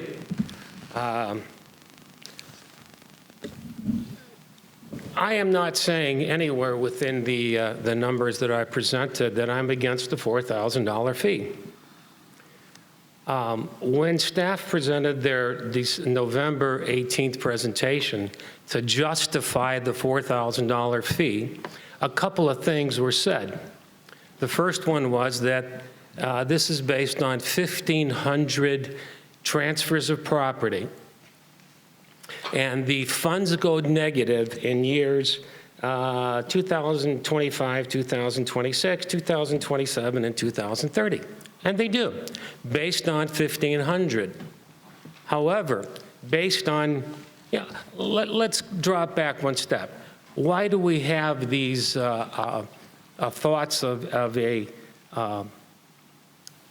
fund balance process? I call them what-if scenarios. You come up with an idea, you play some what-if games to see what happens to the money at the end and see whether or not you have enough money to continue in the direction that you're going.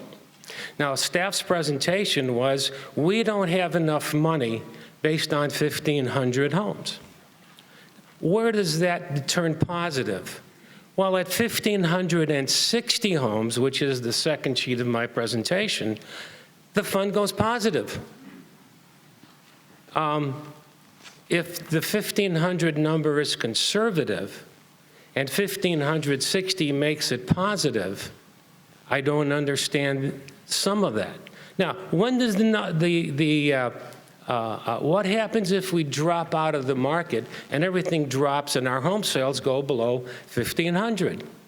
Well, at 1,350, which is the third sheet of my presentation, both funds go negative, whether you're at 3,500 or you're at 4,000. Both funds go negative. So the next sheet says, well, what's our history on the number of transfers? Well, the 1,500 is very conservative because we averaged 1,975 across the last 12 years or 13 years. So if we stayed at the PIF fee at 3,500, based on what staff presented is a plan for the PIF fund expenditures, we have more than enough money to continue all those projects without it making an increase in fees. That's why you kind of look at these numbers and say, you play the what ifs. Well, from what I can looking at what staff presented, my difficulty is they presented a scenario which justifies the means. If we leave it at 3,500, the numbers drop, funds are negative. At 1,560, the funds go positive. Now, if we need to increase the PIF fee to $4,000 or whatever we decide to do, as long as we have the projects in order that justifies that fee, I don't have a problem with it. However, if you use the means to justify the answer, I have a problem with it. That's my position on it. The presentation was such that it said, okay, we need to increase the fee because we're going to go negative.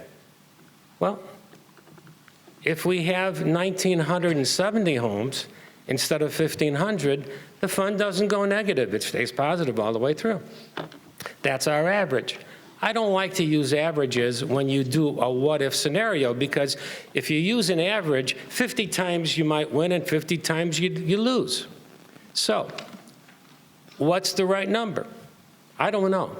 I don't have a crystal ball of what's going to happen in the next 5 years, 4 years with the economy. But we do know that in the years 2007 through 2011, we did not hit the 1,500. Before that, we were way over. After that, we were way over.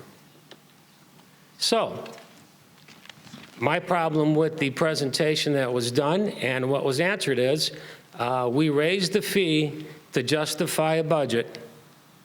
The budget is what? Then we raised, the next point is, we raised the PIF budget to 15 years. I find that very interesting. And I find that very interesting because, Bill, how old is our staff? What's the most number of years that we have in our staff? What's our staff longevity? How many people do we have that are over 10 years in the management team? Well, I don't know that. I can't give you an answer to that. Okay. One?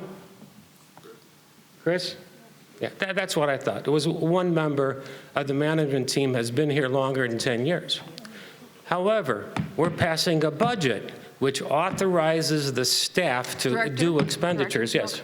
You're getting a little far afield. We're supposed to be talking about discussion about this motion, so. It is. It's Okay. a preservation Well, fee budget. Okay, just try to concise and move on. Okay. Keep in mind, can I speak? Director Nowakowski, are you finished? No? Okay. Then, okay. My problem with a 15-year PIF budget is we are taking away the responsibilities of 14 future boards, allowing the staff that we probably haven't hired yet to make the decisions on monies we don't have. Now I'm done. Okay. Thank you. Thank you.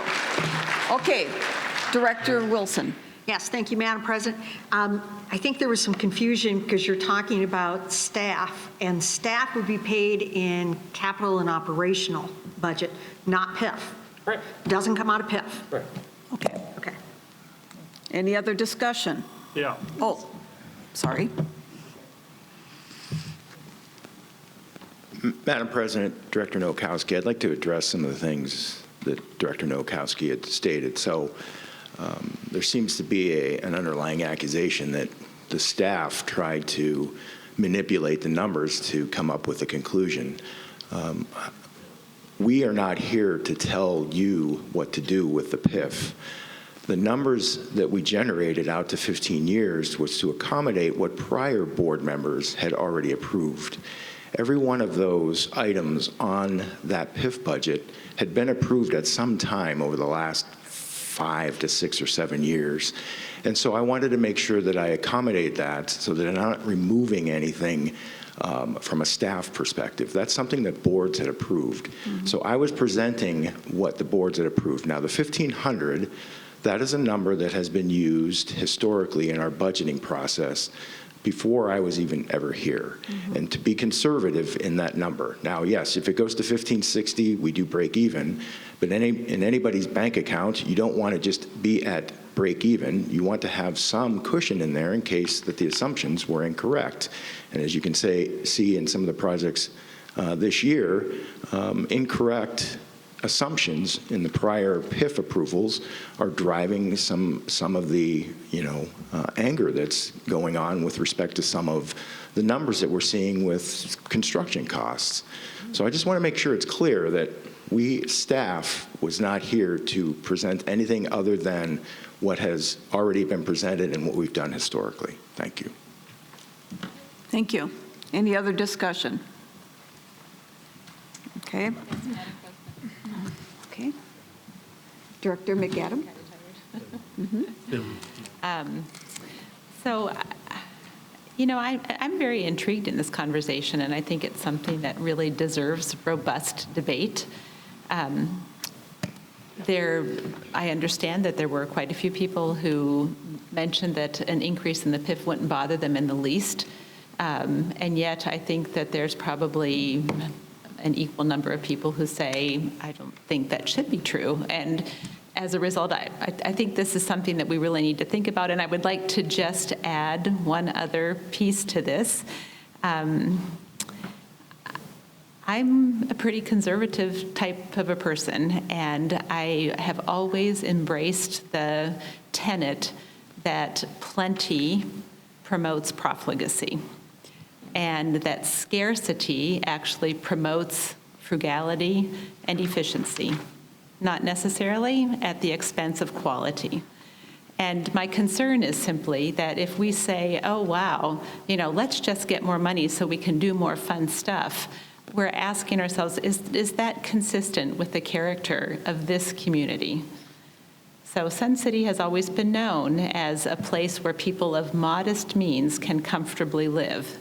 And if we embrace the idea that, oh, we just need to be able to do more and better things all the time, and we need more money to do it, let's just raise the fees, I think that we're actually not being true to some of the sort of essential uniqueness and characteristics of this community. So I would really urge us to say, if there is a path forward, we have some very, very ambitious projects in this PIF fund for the next 15 years right now. And if it's possible to do that at a 3,500 PIF, let's leave it there. Right now, there does not appear to be any compelling need for us to raise money just in order to have more on hand. And I think that by keeping that number reasonably low, we are actually forcing ourselves into a position of an efficient allocation of our funds. And for that reason, I think I'm personally opposed to the idea of raising the PIF to I'm in favor of rescinding the increase of PIF to 4,000 because I don't think that we have made a compelling case that it's needed. Thank you. Any further discussion? Madam President. Madam President. Director? Is this? Director Can Schimmel? anyone hear me? Yes, okay.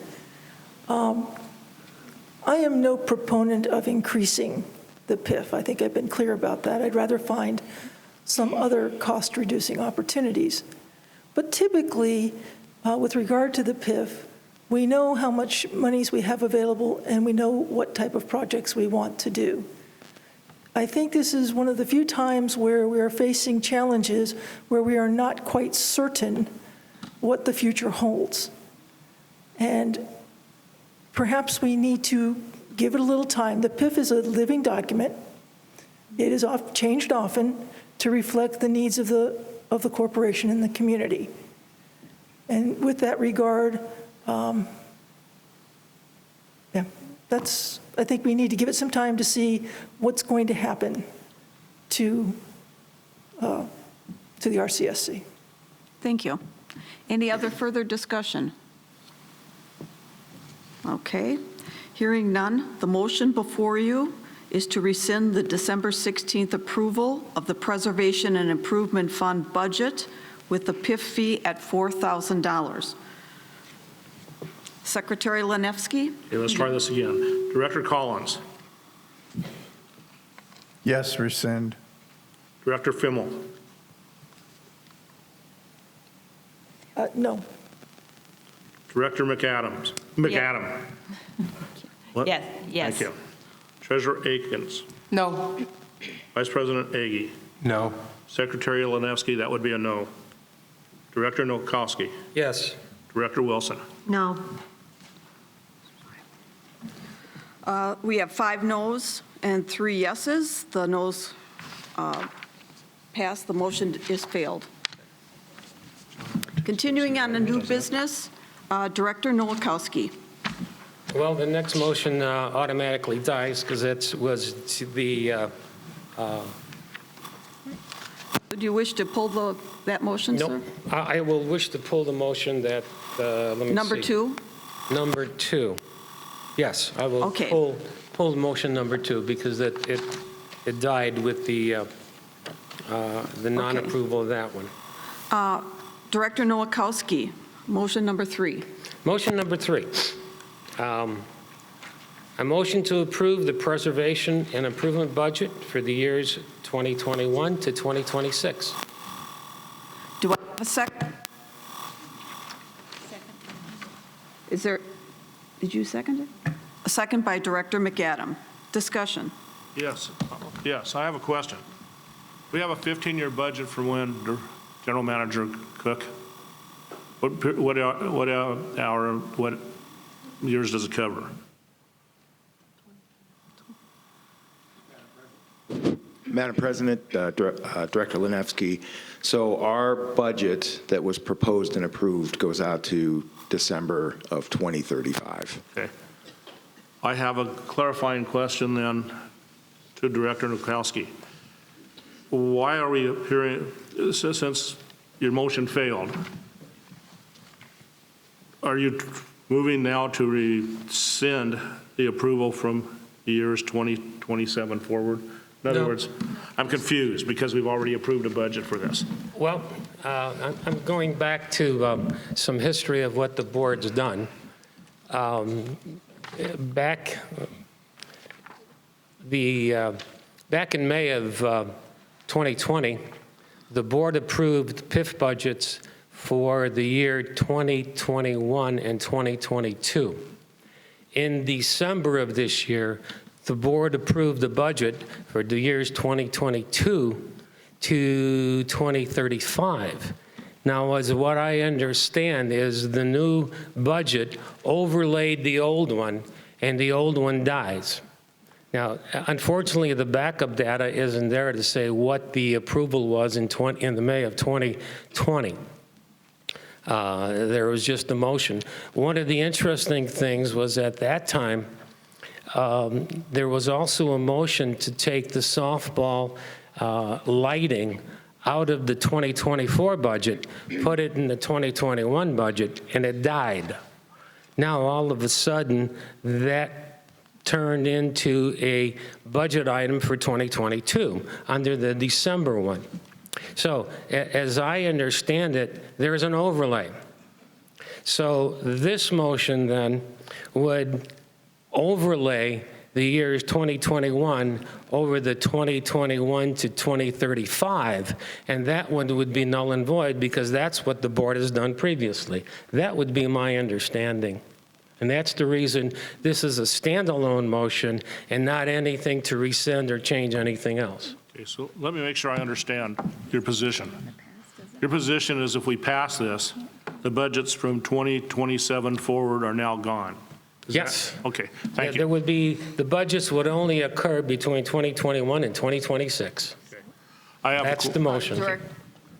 I'm going to ask that you get approval from the chair before you speak, just so that we can maintain order. Thank you. Okay. Director Lanevsky. Madam Chair, can I ask General Manager Cook a question? Absolutely.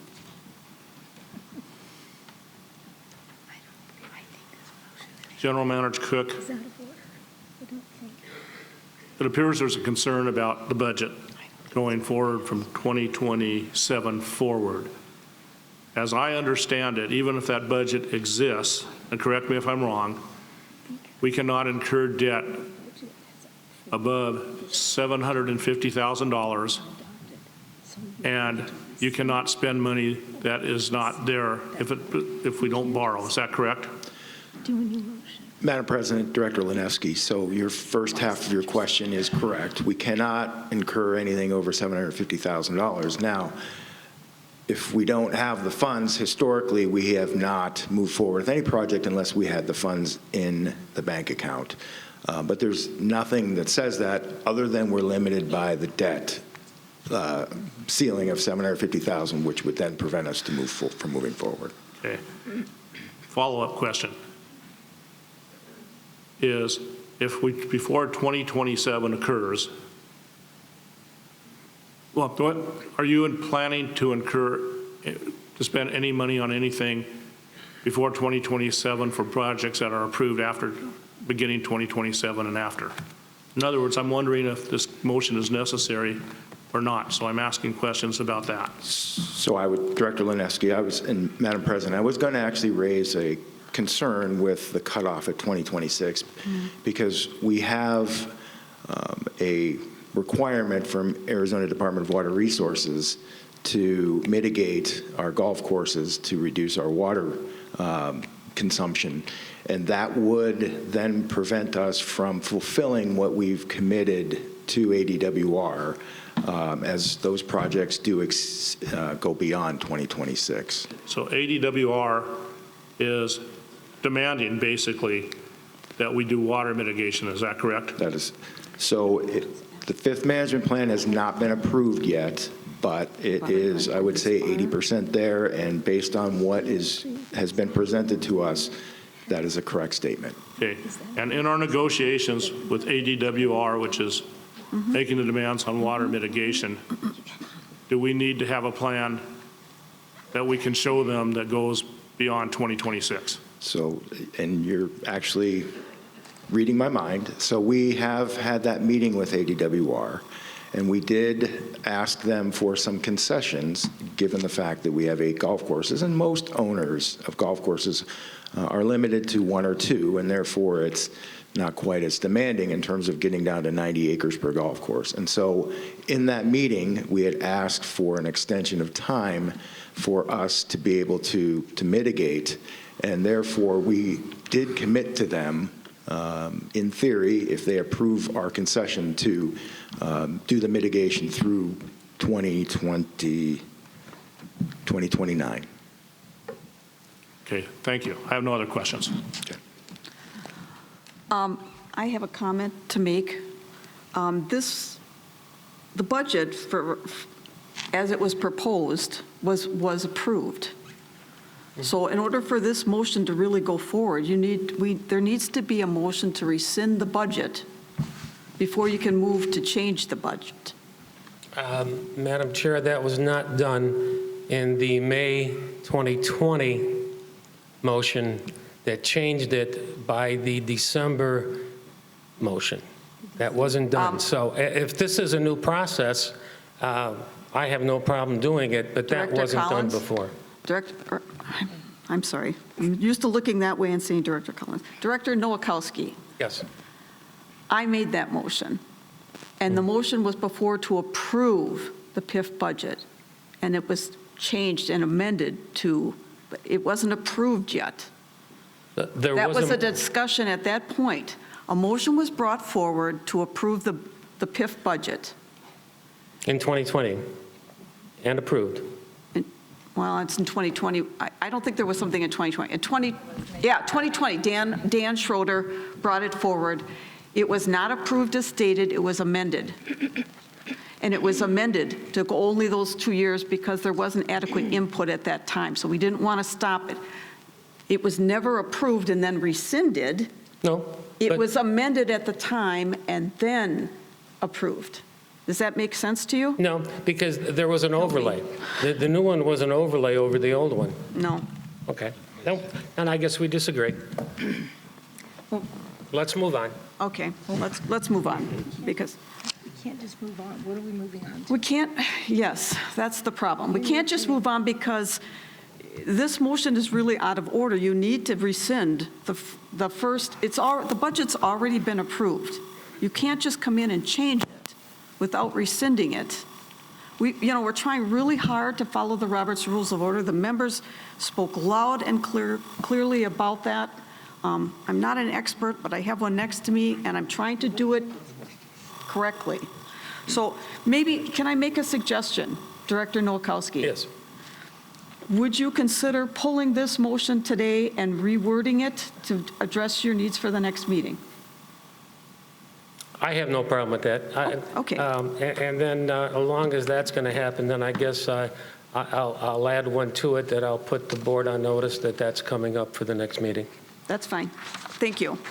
And you know that when you do that, you have to make the motion to rescind or amend or something. Something's got to be different. I'll be more than happy to do whatever we need to do. Okay. Okay. Just one second. You want the minutes to reflect that he withdrew the motion. Okay. You don't? I want the minutes to reflect that you withdrew the motion. Yes. Thank you. I have no problem with that. Okay, we're going to move on to motion number 4, Director Nowakowski. Motion number 4 dies. But okay, I'm sorry, Karen McAdam. So I'm just asking for a point of clarification on this. This presentation that was made in November 18th of the PIF budget up through 2035, as I recall, was justification for raising the PIF budget, the PIF fee from $3,500 to $4,000. But have we actually passed a motion saying that the board is approving this PIF plan through 2035? Have we done that?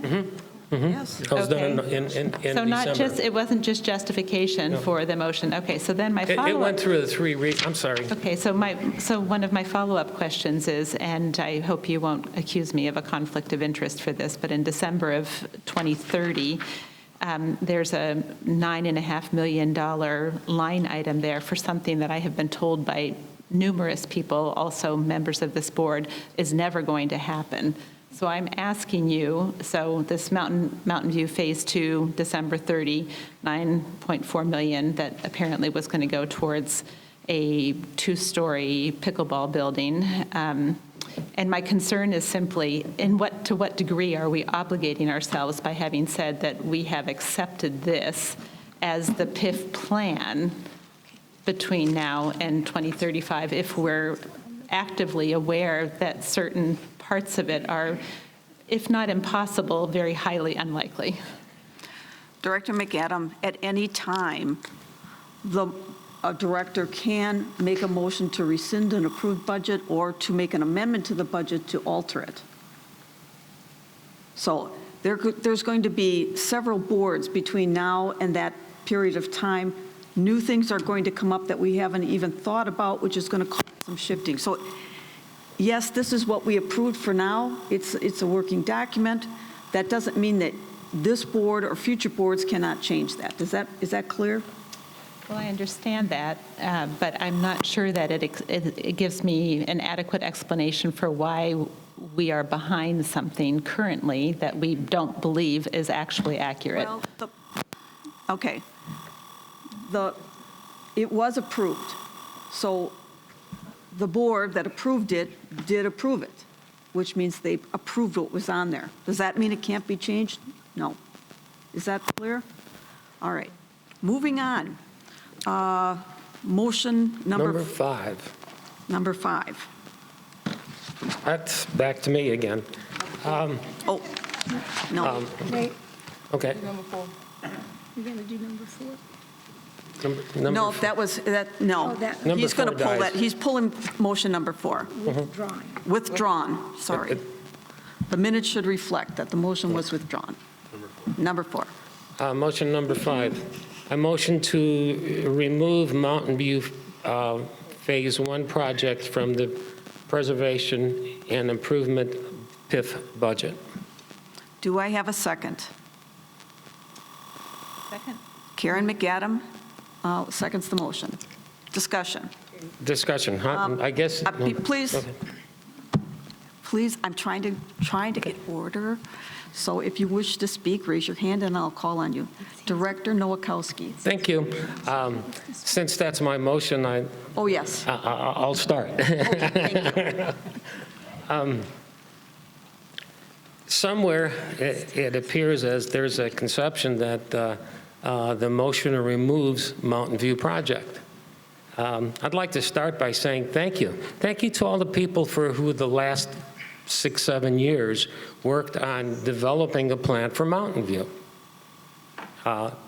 Everything involved. There were several ad hoc committees. There were several other citizens groups that worked on it. There were some public hearings. A lot of people got involved. My difficulty is now Mountain View project as a standalone project. The question that I have is, why is the location, why is that the best location for the theater? Is there a better location that we can have that everyone can benefit from a theater? You know, I've been here for 10 years, and I went and looked at the Mountain View facility, and yeah, it needs a whole bunch. I don't know what a whole bunch is, but it needs a whole bunch. The difficulty, I totally agree with the theater group. We should have a performing arts center within the community. Is that the best location? Looking at the minutes that I could get from the different committees and the board meetings, all of a sudden, at some point in time, the ad hoc committee is discussing what the theater group needs for their facility. Wonderful. I applaud that. However, again, is that the best location? If it is, fine, let's move along, let's not wait. However, I don't see anywhere that I could see in the history of it that says, this is the best location, this location was chosen because this makes the sense. These are the alternatives that were presented, and we decided that this is the best location. I don't see that in the minutes. Now, it could be there, because I don't have all of the full history of it. But that's why the motion is being brought up. By removing it from the PIF budget, it doesn't prevent anything of the project from moving forward. I think we need some discussion to show that and show the community, yes, this is the best place for it, let's proceed. That's why I'm asking for removal of it. I'm not saying I'm against it. I'm saying that we need to review some of that. Thank you. General Manager Bill Cook. Madam President, Director Nowakowski, so I know historically that has actually been looked at. I know that unfortunately we're landlocked, and so we don't have land that we could just plop a facility there. and have the right parking environment. And I know that Bell was looked at because it is a very large parking lot. And they had done some due diligence and determined that without removing lawn bowl or any other amenity, that there wasn't going to be enough parking to accommodate that. And I believe that was the only facility that had even close to enough space for a performing arts center. Thank you. Director Lenevsky. General Manager Cook.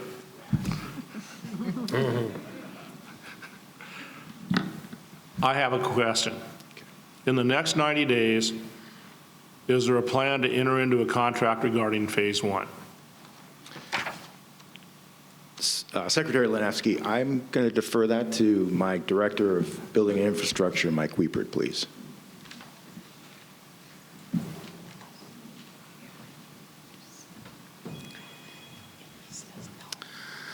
Madam President, Director Lenevsky, we're at a precipice right now. We're at a point, a decision point that we are looking to make.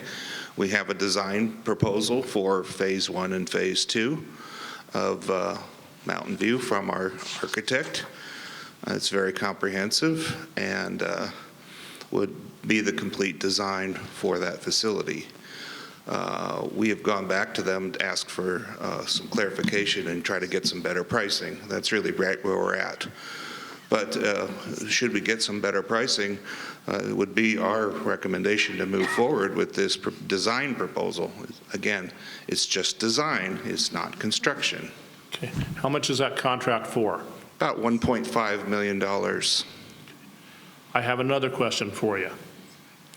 If I were, I'm considering asking for an amendment to the current motion, and I haven't made up my mind, although I'm getting really close to making it. What harm occurs if there's a 90-day ban from the board saying do not enter into any new contracts? That allows you to continue the negotiations.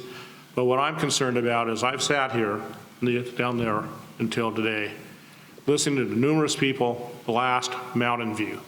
I've heard numerous proposals and numerous things against it and for it.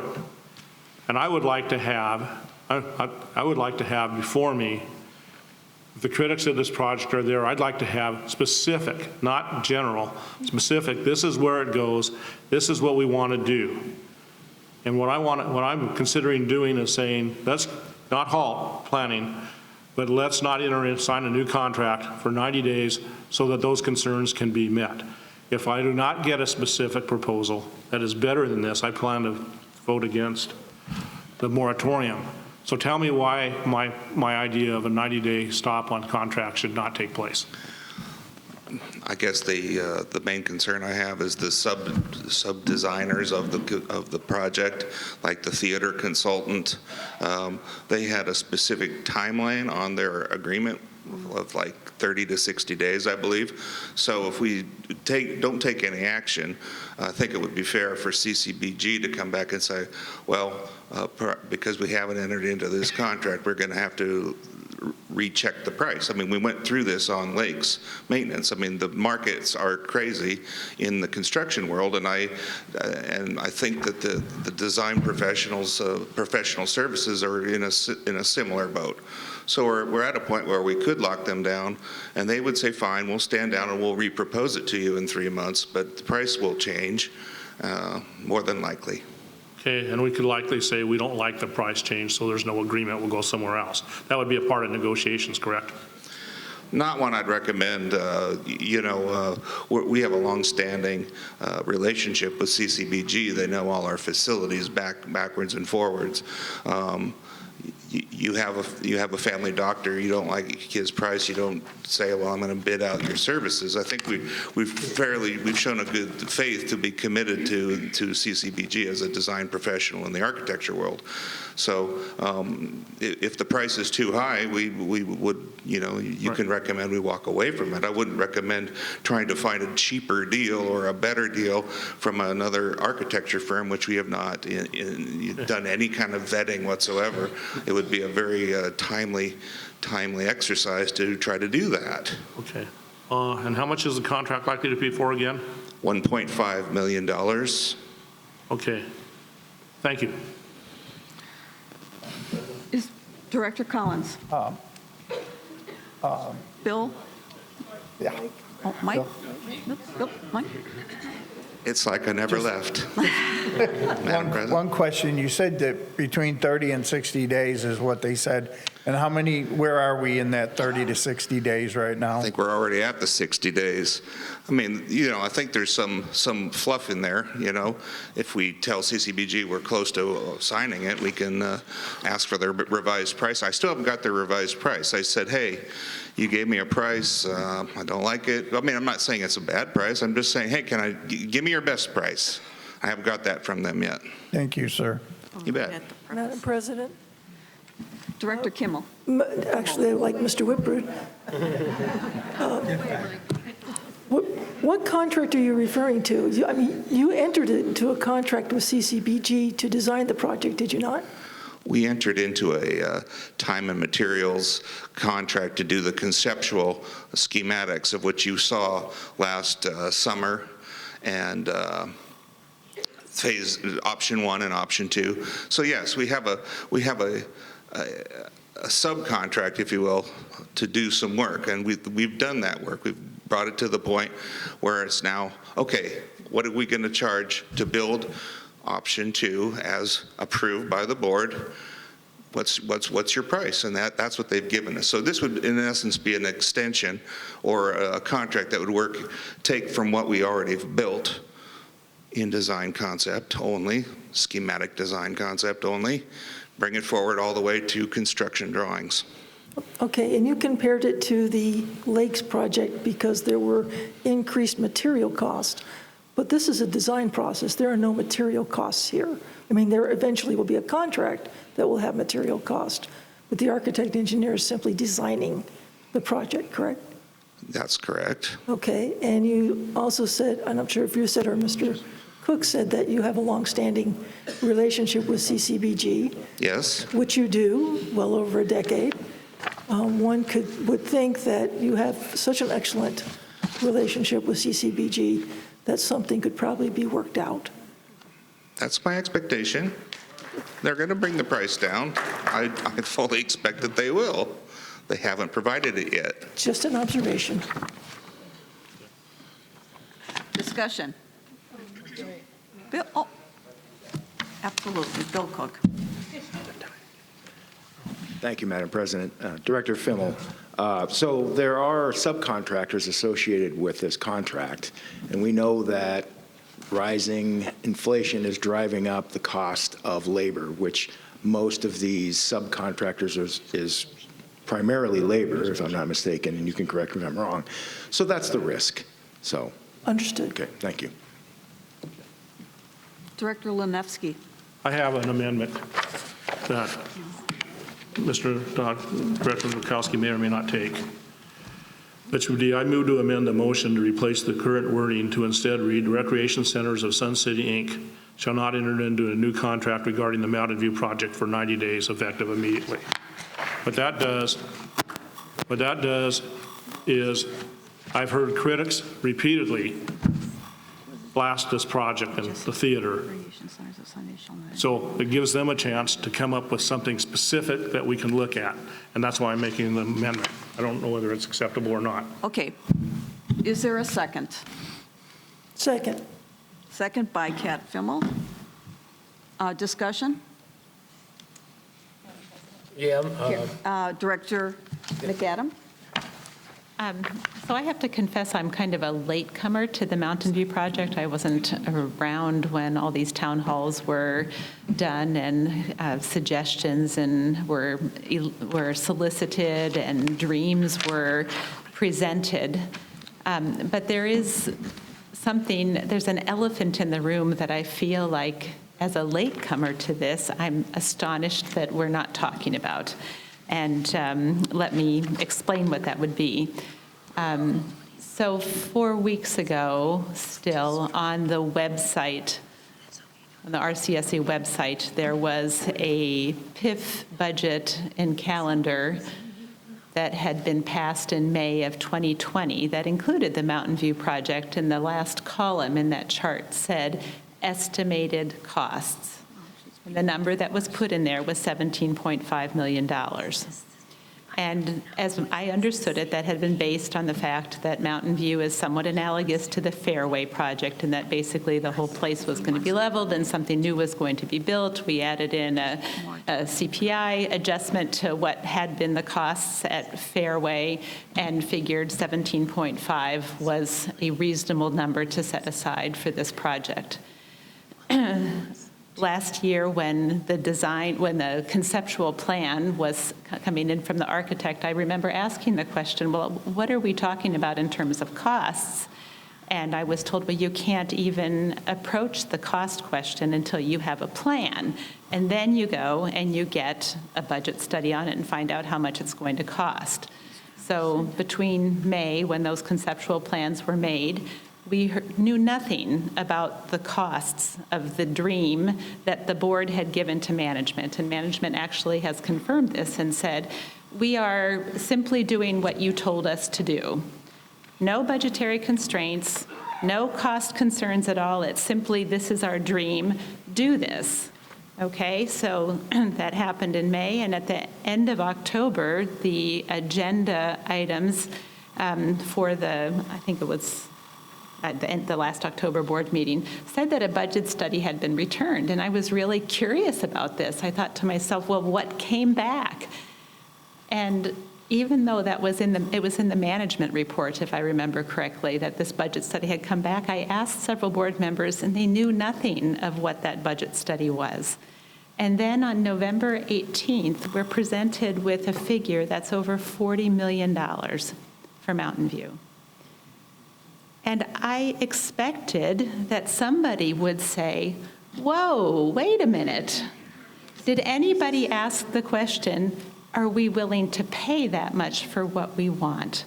And I think that's a concern that I have, is that it seemed to me, and I will admit that I might not know the whole story, but it seemed to me that a dream was presented with no budgetary constraints, with no cost concerns at all, and we were guesstimating that it was going to be $17.5 million when it came back in at over $40 million. Conservative, stodgy, fiscally responsible Sun City didn't even bat an eye. And I guess I'm just asking, can somebody explain that to me? And can somebody explain to me, I want there to be a theater, a good theater for our community. But I think that there are ways to approach this project that would not require tearing down everything at Mountain View. And one of those would be by relocating the theater to a more conducive location for that. So I guess another question I would have, General Manager Cook, you made a statement that Bell was deemed to be a not attractive place, but when we talk about parking and we talk about exiting, I think the Bell Rec Center, if I'm not mistaken from just memory, has at least 5 different exits that are generally never backed up. And if we were to build a theater there and we didn't have to tear down everything at Mountain View, couldn't we drop that number and still have wonderful facilities, a new gym, a new fitness facilities, whatever we want to build there? But I'm just sort of shocked by the fact that we've never had the debate about whether a budget study that came in at not just a little bit over, but over 200% of our original imaginations for that has never even been addressed.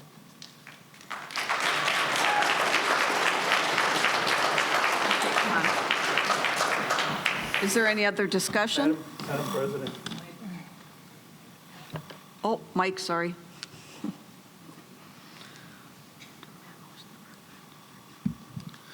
Madam President, Director McAdam, what I would represent has happened. There's a couple things going on, and so everybody got to keep in mind kind of what's going on. When the architects presented the schematic designs in May and June of last year, they were right. You can't really get an estimate on that. But since that time, starting at mid-June, when the plan to go to option 2 was approved, we kept working with CCBG and as in funding to our first smaller contract to advance the design enough so that we could go out and get a budget study done.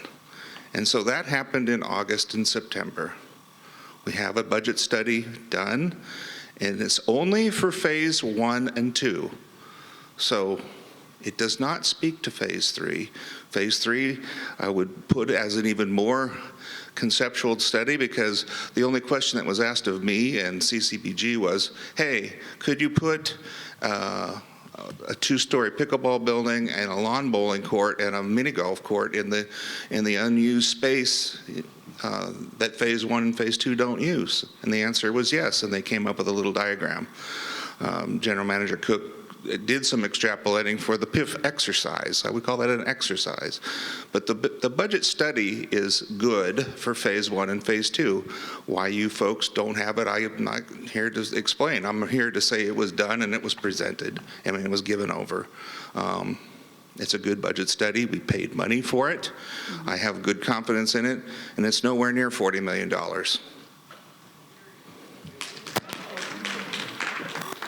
If I could, Director? Can I ask a follow-up question there? Yes, please. So is it true that we're looking at, well, I mean, 40 million actually does come together if you add the figures together for Mountain View that's on that plan that was presented on November 18th. The numbers do come to over $40 million. But that includes phase 3. But we're talking about, when we're talking about a facility, I don't know how many phases Fairway may have gone through or what exactly happened there, but we are comparing a complete rebuild of one of our most recent rebuilds, having come in at what was it, 14 million or something like that we paid on Fairway, and now we're talking about 40 million plus for a similar analogous situation. And I'm just asking ourselves, is anybody asking the question about whether we really, so the question isn't always just what do we want. The question is what are we willing to pay for what we want? And that needs to be asked. And those two questions should never be divorced from one another. And my concern is simply that they have been very much, and that when the answer came back saying that we were not just going to spend a little bit more, a consumer price index more than we have on our most expensive facility renovation up until now, but we're talking about more than doubling that amount. Are you good with that? Director McAdams and board, what we are speaking to right now is the motion to amend. We are not speaking to the original motion anymore. So the motion, I'm going to reread it since we seem to be getting off track a little bit. Motion to amend, motion number 5 was to strike the word remove and replace it with RCSC shall not enter into contracts regarding the Mountain View project. That's what we're speaking to right now. Director Collins. Thank you, Madam President. I do not feel we have to remove it completely. I agree that if we take some time and look at things, that would be good.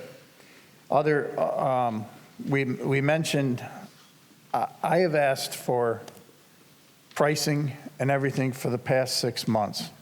I've also, if there's a study on parking, I would love to see it because I've been asking for it and I haven't gotten it from at Mountain View or at Bell. I would just like to have it if it's there, how much parking we need, what we have at Bell. Please bring it to me if you can. But I agree with Director Lenevsky that we need to just stop for a minute, look at everything, and proceed slowly so we don't make any critical errors. Thank you. Madam President, you did Director Femmel? You did not, your amendment didn't speak to the 90-day period that Mr. Lenevsky, Director Lenevsky had mentioned. Thank you. Any further discussion? Yes, please. Director Nowakowski. Thank you. I don't have a problem with looking at things for another 60, 90, 120 days, whatever it takes. I don't see a process on who's going to do it and what they're going to do and what they're going to bring back to us. So if we turn around and say, okay, we're going to postpone it for 90 days, I guess is, what are we asking people to do? Are we directing staff to do something? Are we directing the community to do something? Or are we directing us to do something? Without that included, we're just kicking the can for 90 days. Director Lanevsky? My motion is very simply what it is. I understand the concerns that were just stated, but what has happened over the last few years is a project has been approved after going through numerous meetings, is my understanding, with contracts and everything like that. My motion is simply saying the critics of this project, whoever they may be, have an opportunity to give us an alternative. If an acceptable alternative is not given by them, then I'm very likely to vote against the motion that Director Nowakowski has said. But so basically, I'm not setting up a structure. I'm not doing anything like that by the motion. Let's be clear. I'm saying everybody who's been a critic of this now has an opportunity to give us an alternative, which was very specific. So I understand your concerns, but my motion does not address those concerns. General Manager Bill. Madam President, Director Lanevsky, I just would like to clarify when the clock starts in the 90 days. I assume this will go through 3 readings, which would mean it would not be approved for 30 days.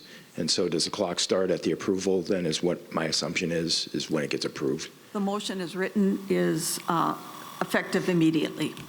Effective immediately. Thank you. Director Collins? General Manager Cook,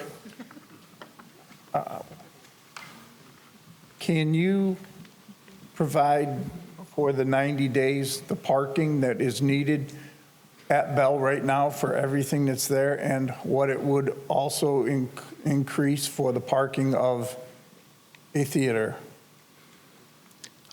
The number. I don't know, because I was not part of that study. I don't know if we have the details on that.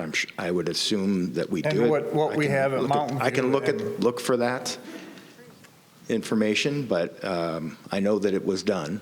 So I can certainly, we can certainly try and determine what that study actually, showed, but we can do that. It's supposed, from what I understand, it's by square footage of a building.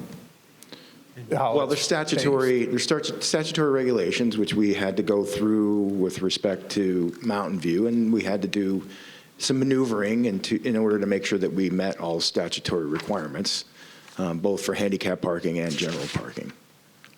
So we do comply with that down at Mountain View. Okay, my question is, if a facility, you know how many square feet it is going, if we put that at Bell, I would like to find out if we would have adequate parking. If not, how many more would we need? Are you asking for us to conduct a study to determine if we put in a new performing arts center at Bell, if we can comply with the statutory parking requirements without removing any other amenities? Yes. Director Collins? We are talking right now on the amendment, the amended. I know that is. But that's what you're asking. What you're asking needs a motion. So it's not. This is not the time to do that. I mean, you can follow it up. I would add that is not budgeted, and that would have to be approved by the board. Thank you. Thank you. Okay. Any further discussion on the amended motion? Motion number 5. Motion to amend is to strike the word remove and to replace it with the recreation centers of Sun City shall not enter into new contracts regarding the Mountain View project for 90 days effective immediately. Secretary Lanevsky, take the roll call vote, please. Director Collins. Yes. Director Famel. Fimmel. Yeah. That's what I said, isn't it? Fimmel. Director McAdam. Yes. Treasurer Akins. No. Vice President Agi. Yes. Secretary Lanevsky, yes. Director Nowakowski. Yes. Director Wilson. No. Does the president wish to vote? No. We have 6 votes yes and 2 votes no. The motion to amend passes, is adopted. Now we have to vote on The motion, the amended motion. I just don't No, get that. I know. Okay, now we're going to vote on the amended motion. Director Lanevsky, if you could please. You have to read the motion before. Okay, the motion before you is, I move to amend. No. I move for the recreation centers of Sun City Incorporated shall not enter into new contracts regarding the Mountain View project for 90 days effective immediately. Do we have to have a second on that? No, it already was. Director Lanevsky, the roll call, please. Director Collins. I vote to approve. Director Fimmel. Yes. Director McAdams. Yes. McAdam. Treasurer Akins. I'm not sure I'm understanding this. Just abstain or whatever. No. Yeah, What is your question? What's your question? because we're saying we're approving not to enter into a 90-day contract. Not to enter into a contract for 90 days. Yes. Vice President Akins. Vice President Ege. Yes. Secretary Lanevsky, yes. Director Nowakowski. Yes. Director Wilson. No. 8 yes, 1 no, the motion passes. New business continued. Director Nowakowski. Madam President, may I request a point of personal privilege? Thank you.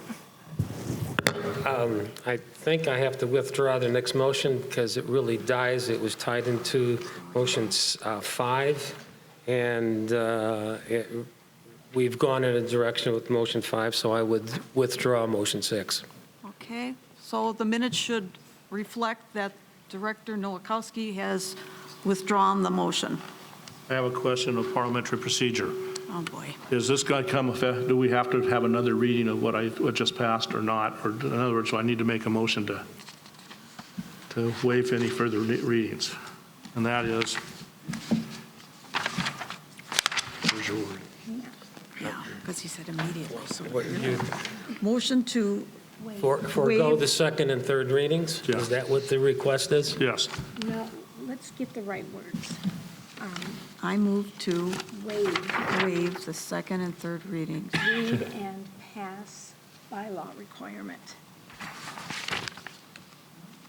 Yeah. The bylaws don't say that you set it aside. It's waived, and there is a Okay. difference. I moved to, To waive. okay.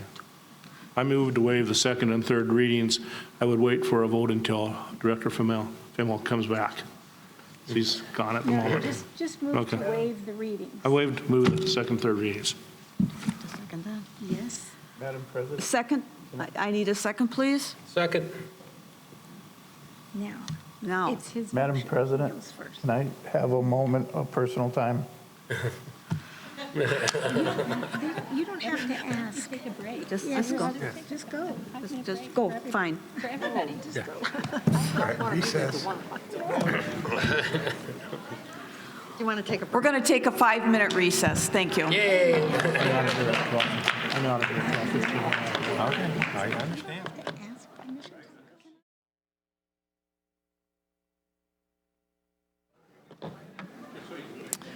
I'd like to call the meeting back to order. Okay. Board of Directors, the motion before you is to waive the second and third 3-read and pass bylaw requirement and designate the previous motion is adopted at first reading. Secretary Lanevsky. Okay, Director Collins. Yes. Director Fimmel. Yes. I'll go with it. I'll correct it. Director McAdam. Yes. Treasurer Akins. No. Vice President Ege. Yes. Secretary Lanevsky, yes. Director Nowakowski. Yes. Director Wilson. No, President Lara. You're not going to vote. I'm not voting, That's fine. so it's Do you want me to read your name as we go, or do you want me to just drop it? Okay. 6 yeses, 2 noes, the motion passes. Okay. Now we go to 7. Now we go to what? Jim, that's what I'm saying. Okay, good now. Okay, moving on. Motion number 6. That was, Oh, or 7, I'm sorry. Wrong page. Motion number 7. And just a word of note, this is a change to the bylaw. It requires a 2/3 vote. Director Collins. Thank you, Madam President. I have some, I need to amend, or no, I'm sorry. Okay. 1 second, please. Take your time. I'm on the wrong one here. he actually has to read what. All right, residents of Sun City, regardless what happens here today, there are some of us who have heard you this year, loud and clear. Mike Darlin and myself will be running for election again this year, and you will make a choice that will lead you for the next 3 years. I will continue to fight for Sun City to get the most out of every dollar that we approve to spend. And with that, my first motion is a motion to amend bylaws Article 4, Section 3. A quorum of any membership meeting shall consist of not less than 500 members in good standing. Do I have a second? Second. Second by John Nowakowski, Director Nowakowski. Discussion. Yes.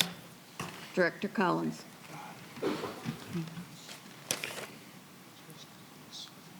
A quorum at 1,250, since it's been changed, we hadn't had a meeting in 12 years, which says, you know, people weren't going to bother to come because they knew they couldn't get anything done. And it took until we totally have tied their hands and everything to get a response. But I don't think we have to get to that point. We shouldn't have to get to the point of total anger in a community for the response. We should be able to lower the figure to 500 and just get people to come because they come. They don't have to be always angry. And that's the reason that I am doing this, because you wanted it. The members wanted it. 1,400, and I believe it was 67 between proxies and members came here and said that they want this. So that's why I brought it forward. Thank you. Director Lanevsky. I'm going to oppose it, and I'm going to tell you why. There are a number of provisions that have been submitted to the board. One of those provisions, which is not before us today, affects all the others, and that is to allow an annual meeting to pass bylaw changes and do other things, which I think is very, very dangerous if there's not a check on it. The check being that the board can then vote on it, and then a petition can be raised to overturn them. So, in my interpretation, bylaws can be changed to allow real estate sales, affect employment, affect all sorts of things that we need, affect lawsuits and do those kind of things. I can't support it as long as that's hanging over me.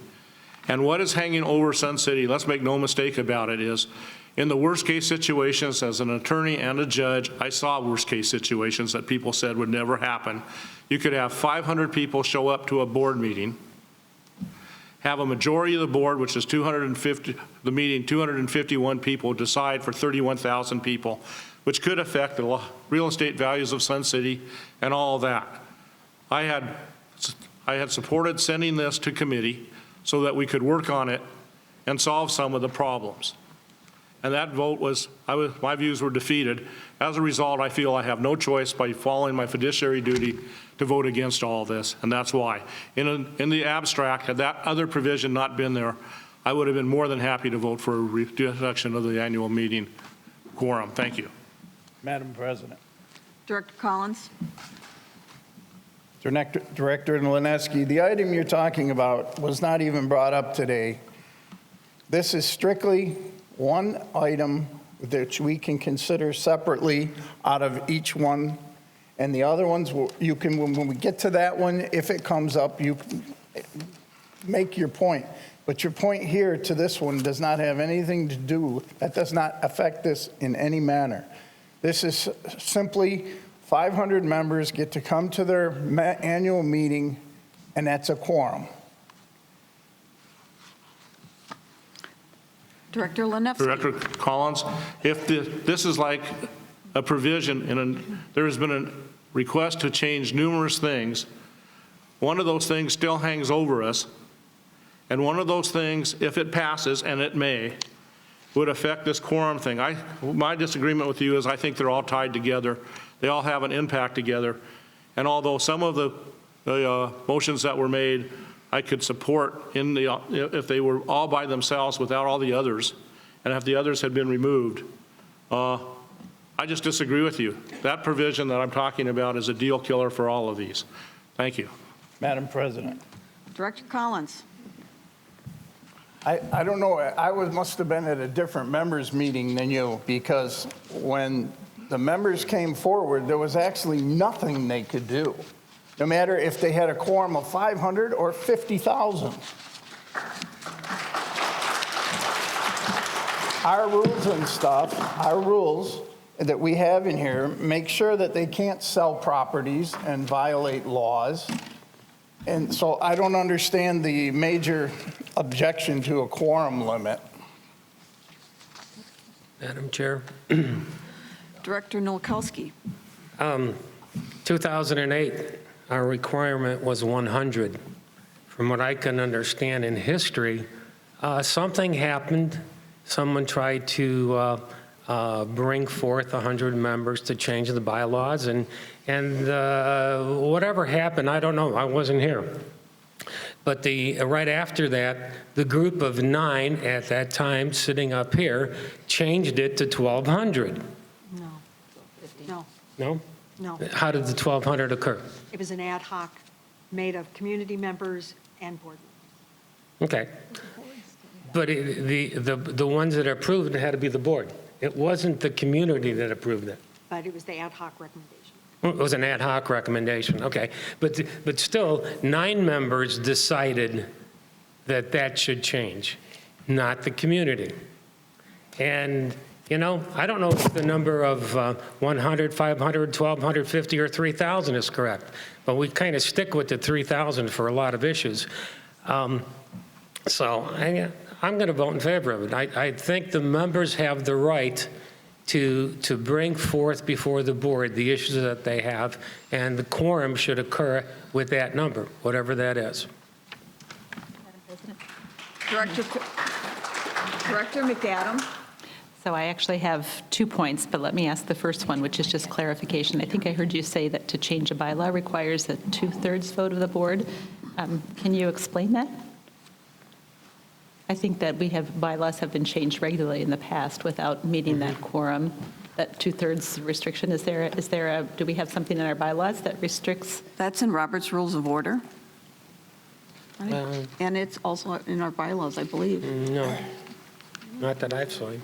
I'm sorry. Speaking out of turn. No, for bylaws, not the We're talking articles. about a bylaw change? To change a bylaw change. That's what I have right here. No. No. Just a majority of us. Yeah. Mhm. Okay. Yeah. That's what I thought. About bylaws. So is that a correction that can stand, that we don't require a 6-person, but a 5-person majority would be adequate to pass this? Is that correct? I think it requires a 2/3 vote when you change the bylaw. Just give me a second. Yeah, can we take a little break to get that clarified, please? Let's go on. Any other discussion? Madam President. Had a second. That is a very important point, and until we come up with a definitive answer, I do not think we should We're proceed. working on it. Karen McAdam, you had a second point? Yes, my second point is simply to Director Lenevsky. It scares you that 500 people might be able to make a decision that you think is a dangerous decision to make. Doesn't 1,250 scare you also? Director McAdams, I want to be very, very clear. I believe the system that we currently have, although the numbers may be changed, is a good system. The system allows the members, any member, to make a suggestion to the board. The board then has to consider it. If the board considers it and says, yes, it'll become a bylaw or whatever. If the board says no, there is a petition that can be raised to have an election. I'm certainly willing to play with the numbers, but as long as there's a provision out there that is trying to prevent the board from having a say, and then, which would trigger the members being able to override the board through a petition, I can't support these. And it's that simple. May I respond to that? Certainly. I guess you have to ask. Yes. So I guess this is it's an interesting conversation to have. And I want you to know that I'm listening with an open mind. I think that there are always some concerns that, our founding fathers were more concerned about mob rule and the tyranny of a 51% majority than just about anything else when they wrote the founding documents of our nation. At the same time, I'm asking myself, what's the difference between your concern about that number of people doing something that would be untoward compared to the concern of 1,486 people who think that 9 people on the board or just 5 people that makes the slight majority might do the exact same thing? Very good point. However, there was an election that was held. All 31,000 people had a chance to vote. And if 30,000 of them or 29,000 of them chose not to vote, that's fine, but they got a say. And the provision that's happening, the whole provisions that are taken as a whole is going to destroy the check and balance. And I want that check and balance in there, and therefore my position is firm.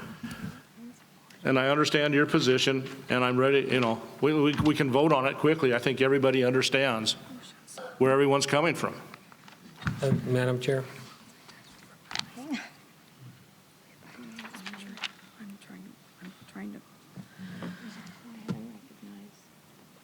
Madam Chair. Director Linevsky, you said that there's a petition process instead of the quorum process. The petition process requires us to get 3 times as many members to sign a petition as it does to have a quorum. We need 3,600 petitions to file a petition? 3218. 3218, which is a considerably larger number than the 1250. Would you suggest that we change that number? Madam Chair, can I respond? That's 2/3. Mm-hmm. Just wait a minute. I'm sorry. Can I respond? Yes, please. Again, what I said is I was willing to work with the numbers. However, the board of directors chose to defeat, well, actually, they haven't really ruled that the committee can't act on the proposed provisions. They just removed it from that one section. I was willing to work with people. I was willing to try to solve the problems. I was trying to get a petition process where you would have a certain amount of time to get the signatures. The board would have a certain amount of time to approve something. But again, this is a yes or no vote now, and my vote's going to be no. I would have been more than willing to work with people to try to resolve it, but I'm faced with a yes or no vote, so the vote's going to be no. Madam President. Director Collins. Mr. Lineski, the one thing that I find interesting is you said when people voted, they had 32,000 people had the right to vote. And they had the opportunity and the way to do it. But we don't offer that to everyone on all these votes. They couldn't go online and do proxies. They couldn't do any of that. They had to personally be here.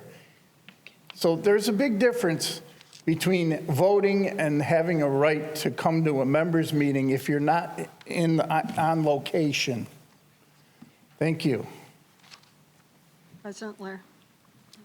Director Wilson? Thank you. I would call for a vote. Okay, you're calling the question. Calling the question? That means that everything stops. Nobody gets to talk. Okay. And you have to take a two-thirds. Madam President, I disagree with that. Well, there's no there's debate. already been a motion. There's no debate. It requires a two-thirds. I appeal. I No. appeal Mr. Chairman, I Director, appeal you're the out of- decision of the chair. Director Collins, you're out of order. You're out of order. I appeal the Just- decision of the chair. You can do that. You can do that. Okay. You can appeal. But when the question is called, it can't be appealed. Everything stops. The chair does not make that decision. A voting member who calls the question stops everything. And there has to be a vote on whether to end debate or not. We asked for the proof of the vote. Director Collins? No. Oh, I see what you're saying. Wait. You wanted to know whether there is, or what authority to cite that a two-thirds vote to amend the bylaws. Yes. All right. So we do have to answer that before they have to close debate, because they may want to debate that issue. Well, no, not, just, we have to answer it. Did you find? I did not find. Therefore, what is your ruling, since you didn't find it? It doesn't require a two-thirds vote. Because I couldn't find it, we're going to Do a majority vote. do a majority vote. Okay. That's correct. Now, the question has been called, this, you say, I'm not sure. With the chairman's position, permission, the question has been called, and so the secretary now calls the roll on this issue, whether to end debate or not. Just to end debate. Yes. I thought Director Collins. two-thirds when you call. I would approve the majority rather than two-thirds. No, that's not. That's not the question. End debate. Who called for end debate? Do you agree? That's the A question. yes vote will end debate on this motion. No. A no vote doesn't. And that requires two-thirds. Yes, it does. And that requires two-thirds. So your vote, sir, What? your vote is, I didn't hear, Madam President, what did you say? It requires a two-thirds vote. And I disagree with that. no, to end debate. To end debate. Two-thirds to end debate. Two-thirds just to end the debate. No, I do not want to end the debate. Okay, So, no. no. Director Fimmel. No. Director McAdam. No. Director Akins. Yes. Vice President Agi. Yes. Secretary Lanevsky, yes. Director Nikowski. No. Director Wilson. Yes. I vote yes. So it's 4-4? Is, with your vote? Mm-hmm. A tie vote loses. Tie vote loses. Pardon me? Discussion continues. Who, is there? Is there any further discussion? Director McAdams. Yes. McAdam.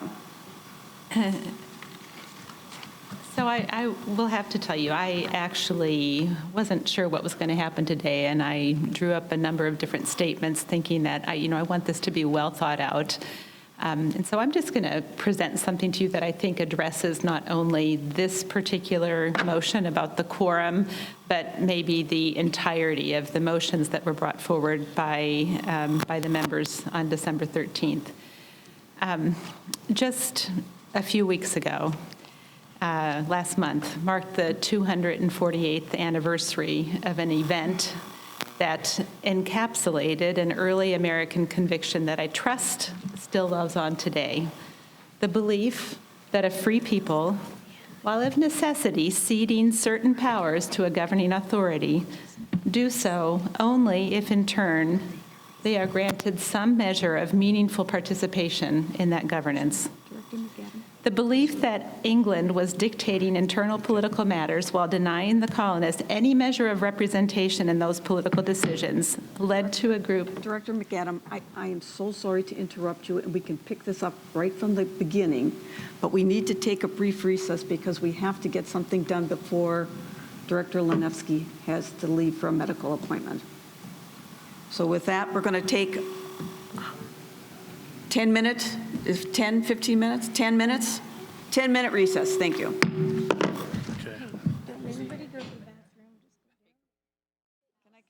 Can I call this back to order, even though there aren't, Daryl's not here? We're going to call the meeting back to order. She's coming. That's okay. Karen? Okay.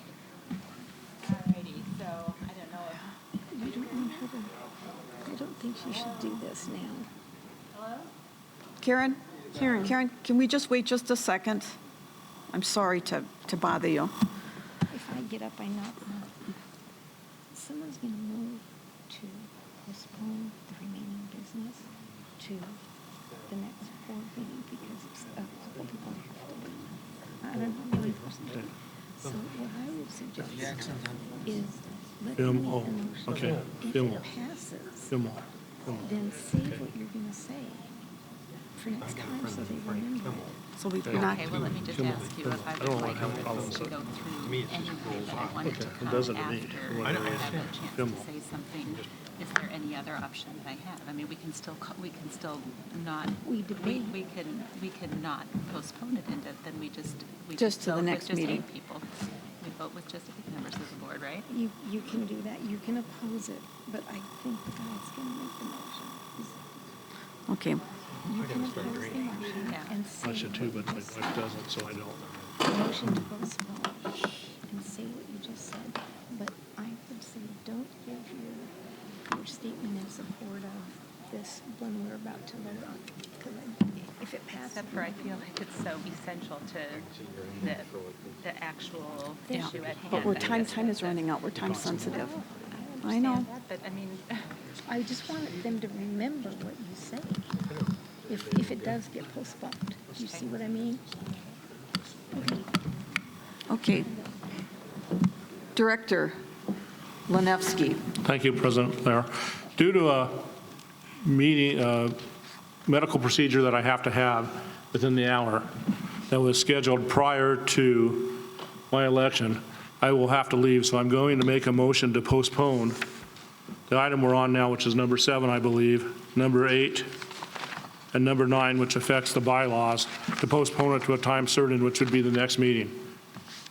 And that's my motion. Is there a second? A second. Second by Vice President Iggy. Discussion. Karen McAdam. Can you hear me? Yeah, okay. So I'm sorry about the conflict that you have right now, Alan, but I'm also very concerned about anything that might be perceived as a delaying tactic to our membership. And I'm just afraid that by saying that we're going to postpone this for another 2 weeks, we're just going down that road. So I'm going to oppose the proposal that we postpone this. I think that we may just have to vote in your absence. Any other discussion? Madam President, Director Collins. I was at the December 13th meeting, and I heard what the members wanted. I told them they would get this brought forward today. And I think it's wrong for you to make me break my word to them.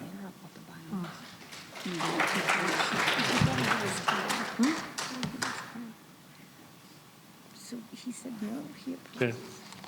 Okay, No more discussion. no Director more Col- discussion? Okay. Director Collins. I absolutely vote no. Director Fimel. No. Director McAdam. No. Treasurer Aiken. Yes. Vice President Nagy. Yes. Secretary Lanevsky, yes. Director Nikoski. No. Director Wilson. Yes. I vote yes. The yes is pass, the motion carries to postpone. And the items will come up at the next meeting, which is going to be January 27th, I believe, 27th. Okay. Okay. All right, this has been difficult. Director Lenevsky. Director Luer, may I be excused so I can attend the appointment? Thank you very much. Okay. All right, at this time, board comments? Yes, Madam President. Member comments. Member comments. Member comments. Member comments. Oh, member comments, oh, boy. Yep. Good luck.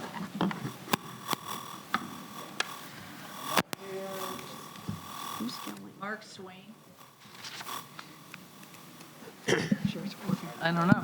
Oh. Yeah, it is. It is now. You say to adjourn. He's coming. He's right there. Huh? Uh-huh.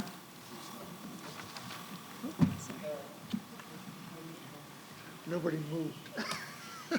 Cy Zuckerman, 152969.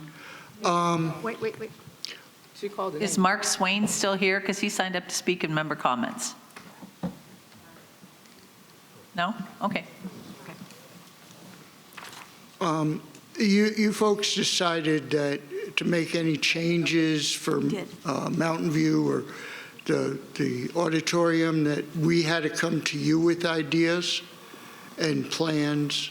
Will you fund that for us? Because we have to get studies, we have to get architect designs, we have to do all sorts of things to tell you why we want it at, say, Bell Center or someplace else. Is the board prepared to fund us to do those studies? I do not believe so. There's no. First of all, they don't have to get studies to tell you why they don't want it done. Mhm. You can ask the staff, just as Mr. Collins did. Just to confer study or statistics or something. Okay, but there's going to be more. What did she tell you? She basically told me that, no, we don't have, you don't have to ask us. We're going to be taking a look at this. What you do in your time, we're not going to fund that. That would be a budgeting request, which would need an approval. So in your member comments, I would like you to just say what you're for and against, and... Well, I have questions. The other question is, we have a 400-seat arena auditorium going. Where do you have 150 parking lots, spaces? Is that in the plan at Marinette? At Marinette? Mountain View, I'm sorry. Yes, it is. There's 150 spaces going to be put in there? There's right nearby, that's easy access to the auditorium? I believe there is. Would you like to address that?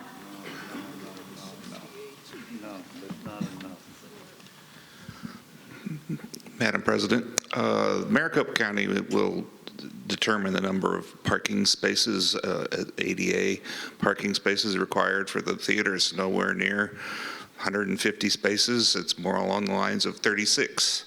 And option 2 shows additional ADA parking. We're going to have enough parking. That's one of the things that we have funded CCBG to do to this point.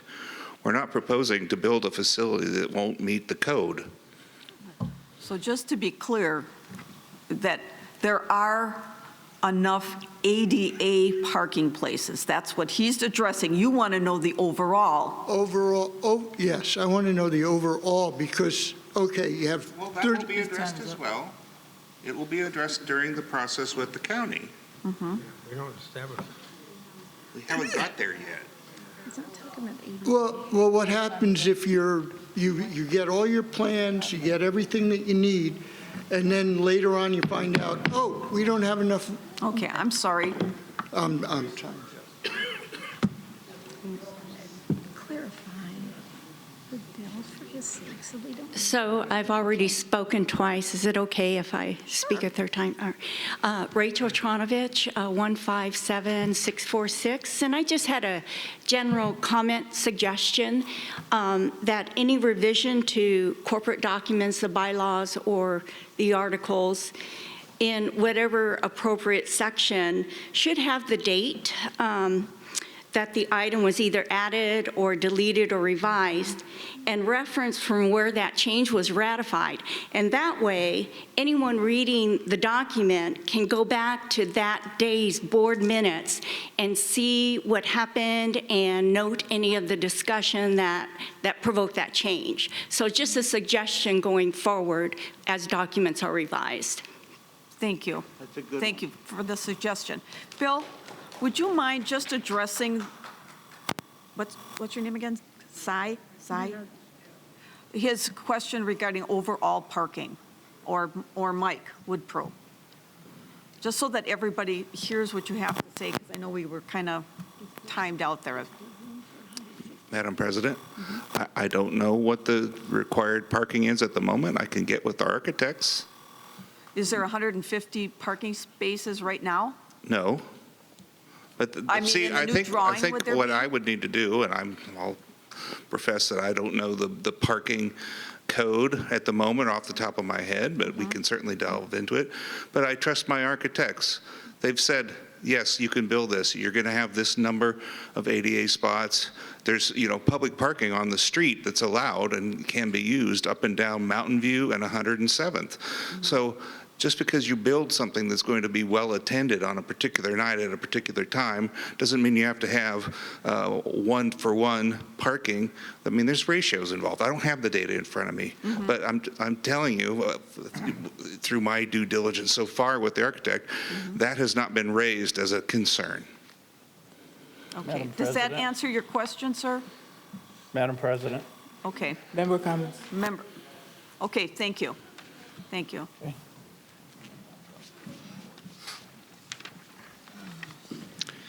Patrick Gannon, member number 150056. And I want to just go back to a prior item for a moment. First of all, I want to thank you, thank the staff and the board for posting the last hour and 3 minutes of the annual membership meeting on the RCSC website, so we're able to see that much of the meeting. However, there were many other issues raised in the meeting before the place where this segment of the video picks up. There was some conversation about getting a summary about that, so I'm asking, has that summary been completed, or do we have to wait until next year at the time of the next annual membership meeting to get that summary? There was some confusion, it seemed, about who was supposed to be doing what. I understand that. I'm just following up on it because there were a lot of issues, good issues raised there. There was a summary done, but a summary doesn't go into detail on every conversation and everybody's opinion on everything that transpired. Okay. And that summary is posted where? I assume it's posted on the website. Right, Jolene? Yep. Okay. Okay, great. So I would also say then that that meeting was so valuable for all the issues that did surface. So as a member, I'm requesting that the board provide an update to the membership at each of the next board meetings on what progress has been made in hiring someone with expertise in data recovery to get back, if you will, the first hour and a half of that meeting. I know one of our own members spoke to the body about, shared with us at the last board meeting, that there are data recovery specialists that restore, quote, lost materials. The issues raised at that annual membership meeting, I think, warrant investing some funds to recover the missing video footage. And I understand there's a plan in place, triplicate, so that doesn't happen again, and I appreciate that as a good faith effort. But I would like to personally, it's not just okay to have a summary that doesn't have detail, and I'm not blaming the note takers, that's not the intent there. But there were just some all kinds of good things that people are concerned about came up. And so I would like to see some resources dedicated to that, and I'd like to hear it reported back. I mean, nobody volunteered that we're doing anything more about the missing hour and a half.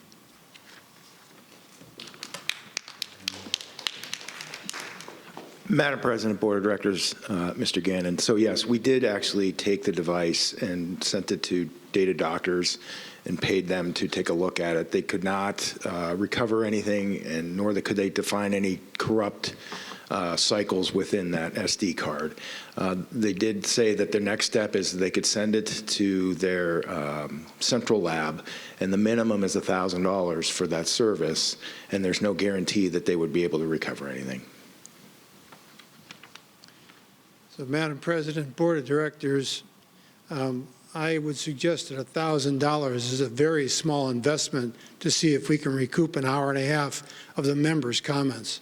Thank you.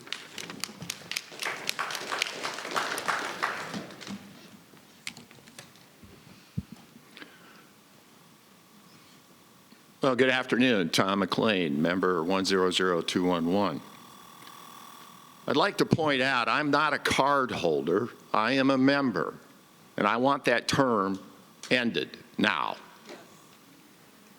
Second, bring back the Long-Range Planning Committee. Get the members involved here, and I think a lot of your problems will go away. They'll feel like they have something to say about what goes on in this community. We have one. Next, $4,000 for the PIF or $3,500 or $3,000 or whatever. There's been a phenomenon happening among the real estate agents and about people buying homes here in this community. They're not paying it. They're forcing the seller to pay it. If you don't believe that, when I sold my house in California years ago, I had to pay for the upgrades to get the buyer to buy the house.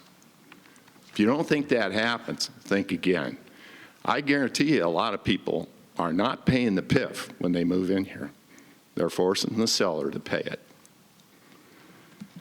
3, a lot of your problems would end if you put yourself, as Sun City West did, under the Planned Communities Act in Title 33 and force yourself into more transparency. I've seen some attempts at it here today, but there's been some awful, obvious efforts by others here not to be transparent. Again, you have a problem with a perception of non-transparency and doing things behind closed doors. I talked to you the last time about this. I got 13 or 14 different things going clear back to when I moved here in 2006 about this board following somebody's advice named Jan Eck and paying dearly for it. I think our new general manager could reverse that if he would show that he's truly interested in this community and its members. Get that recording back. $1,000 is a pittance. It shows at least you're interested, that you care about this community if you make the effort.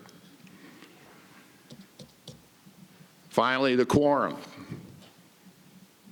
What that means to me, what Mr. Linevsky said, means he doesn't, maybe I'm giving him something he doesn't deserve, but it obviously means to me he doesn't trust the members. 500 is a pittance. It's a way to show that you're truly interested in what the members have to say. Enact it. Don't sit on it. Get it done. Thank you. Sir, I would like to address some of the things that you brought forward. Yes, ma'am. You talked about the Long-Range Planning Committee. We have a Long-Range Planning Committee. We've had it for many, many years already.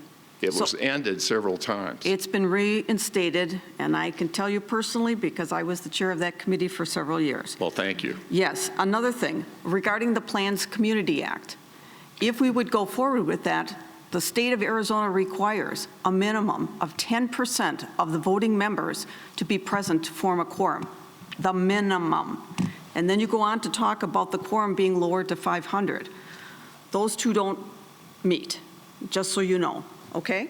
You need to do more research on that because I don't agree with you. Oh, that's okay. Thank We can agree to disagree.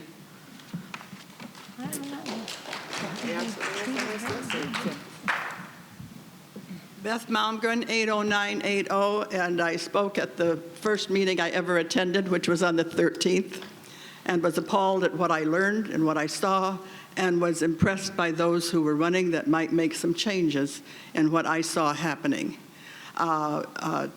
President or whatever, Chairman Lair, I saw you doing some things. We have a parliamentarian. I'm very, very pleased about that. Thank you. I'd like to ask you that if someone has had an appointment with a doctor for a long time, that none of you knew that coming in here today and knew that we would not be voting on the things that we all came here to have a vote on. I am appalled at the way that you are trying to manipulate this place. I've been here for over 3 hours this morning, and what have I got from it? A learning that you don't know what the hell you're doing about the Mountain View. We don't know whether it's 17 million or 40 million. We don't know how much parking. We don't want all of this, and you're asking us to raise $400, and $500, and I'm agreeing that that increase of $500 on the PIF is going to be paid out of my pocket if I sell my house. There's no question that that's going to happen. You're going to have to add your price on in order to make sure that happens. We need cooperation from you. I don't know of anything where one member of a board that isn't there, unless it requires a 100% vote, would stop a vote just because they had an appointment. I'm ashamed of you.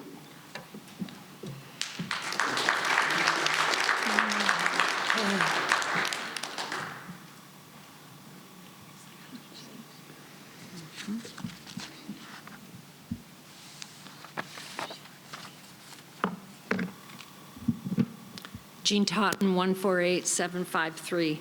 First of all, I wanted to say I was looking forward to this first meeting of the year. Oh. I thought I just... One more time. Okay, to the first meeting of the year.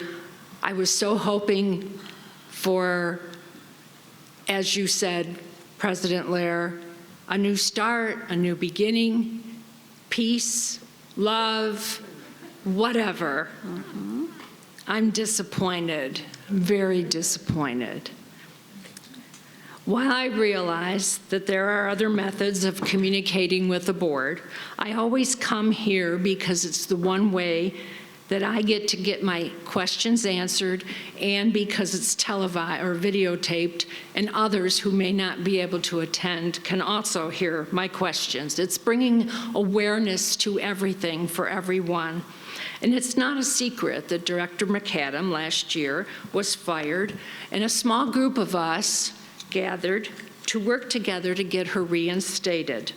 When the election process came about, the same group gathered, now calling themselves an election committee. Our goal was to put together a list of well-thought-out questions for the candidates at the forum.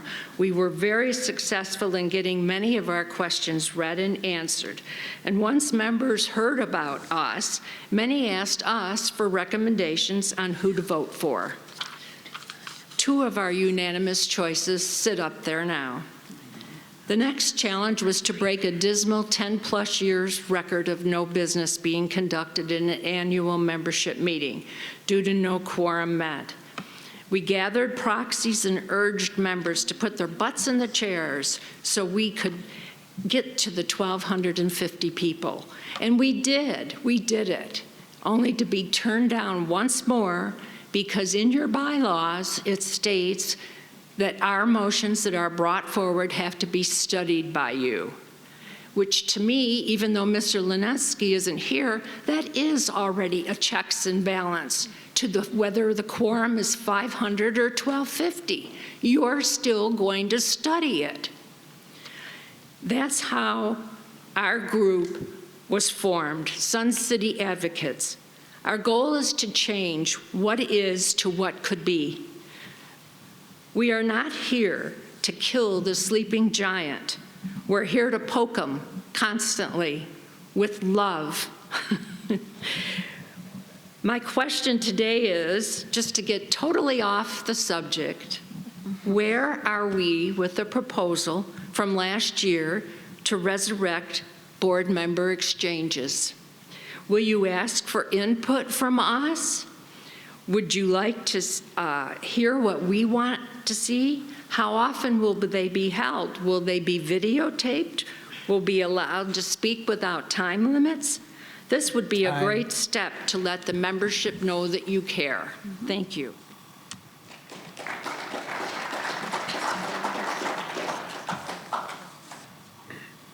My name is Constance Sherman, 127101.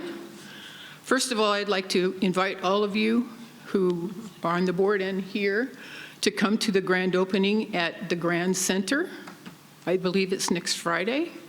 This Friday. And my other question I have of Mrs. Wilson is reference to the COC committee.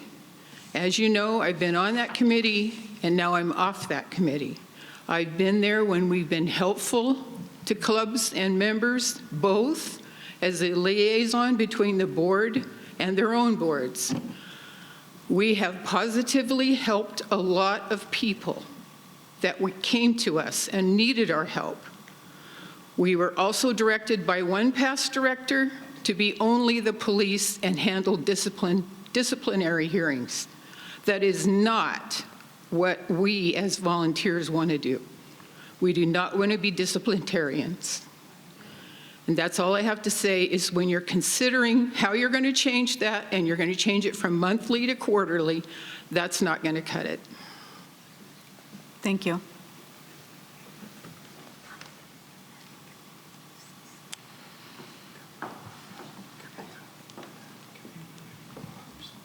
Lori Ellingson, 133335. In concern, or to answer Cy Zuckerman's question about parking, I had asked at a previous board meeting why we moved from the first architectural plan to the second. I was told at that time by Director Wilson it was because of parking.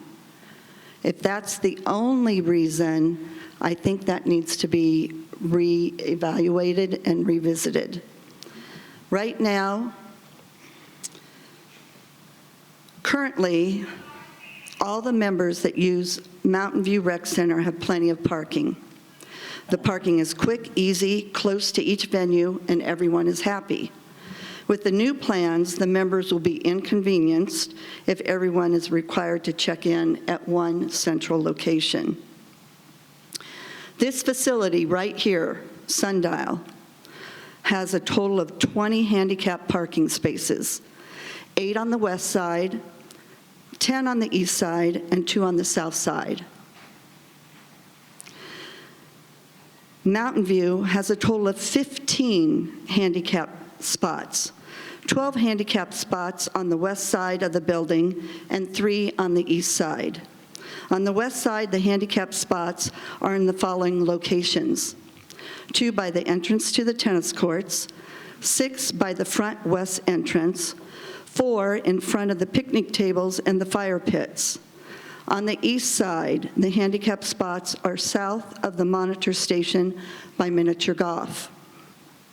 The regular parking spaces at Mountain View on the east side of the building are as follows: 21 parking spots on the furthest west row, 32 parking spots on the furthest east row, 62 parking spots back to back in the middle with the solar panels covering with shades.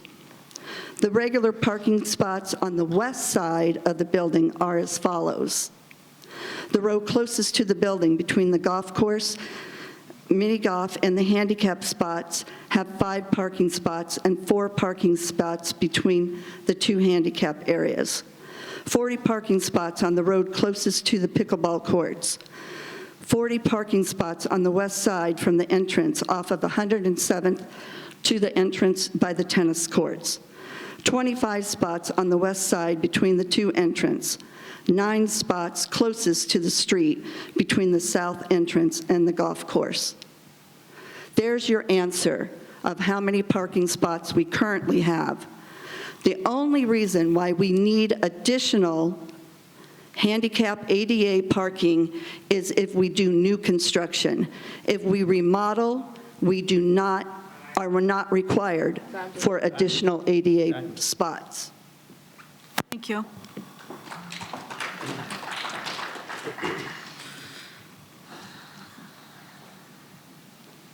Bill Pearson, 133438. It is an interesting discussion, and I'm curious from Mike, the challenges at Mountain View. I've never quite gotten my head around how we would have a 400-seat theater or a 450-seat theater, a gymnasium, 2 swimming pools, a lawn bowling green, a 2-story pickleball court, and an ADA, and then comply with the parking requirements, because I think, Mike, every building has its own, it's based on utilization, and the parking is driven by that. Georgie can speak to it better than I can, because when they built Fairway, they ran into a real problem down there, and I think you had to steal parking from the median to accommodate the ADA. So just be aware that, you can talk about putting up enough parking for the theater, but then what about each ensuing building actually is going to drive that number higher and higher? And there is really limited ground space there. So, people have mentioned the theater being built at Bell. Again, that's an existing grandfathered building, and so I'm sure there's not a requirement for what's there. If they put up a new theater there, that would factor into. If in fact, Bill, that they actually did a study to see if Bell was satisfactory, that should be in our records. I mean, it's by law you have to keep those. So rather than have a new study, if you've got it, just go find it. And I know that's easier said than done, but that's a fact of life. If they did a study, it's there. Just dig it out. May well be it doesn't fit there. Be good to know. Finally, I'll just conclude with this. Disappointed by what happened today. Huge crowd. A lot of more theater people. Kudos to them. I would hope for people like the handbell ringers that they use Fairway's music room, where we spent, I've heard a number of $1 million. I don't know if it's that high, but that's a venue that doesn't get utilized enough. I would hope that groups like that could go there, where they've got incredible acoustics, and it's a real benefit. But more importantly, guys, our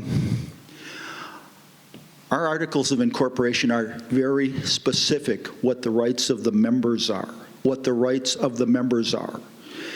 and in fact, supplant some of you as board members. But if you keep us from being able to use them, are you truly doing your job as a board member?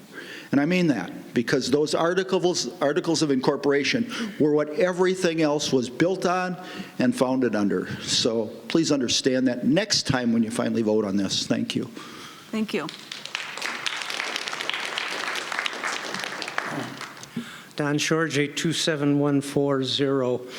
I would ask the Board of Directors not to be overwhelmed by the parking requirements for a job that we're going to restudy, and you're getting bogged down in little picky details. That's the architect's problem. That's why you're paying them for these studies. You could have saved us a lot of time by saying there's approximately 168 parking spaces in the new phase, the new phase 2, or whatever, not phase 2, but the remodeling project of Mountain View. Keep in mind that boards from 2004 through 2009 have all been in agreement that we should try to keep one unique feature at every center. The unique feature at Mountain View has always been the theater. If you want to decouple this and move it to Bell, that requires refunding the project and going back to square one, which has been on the board for 20 years. If you want to move something to Bell, you could move the 2030 pickleball court there and build it sooner. Or you can move the gymnasium there and it won't make noise offending everybody. Don't go fooling around with the theater. It belongs at Mountain View, and the parking is a problem for the architects. Believe me, they will solve it. Thank you. Thank you.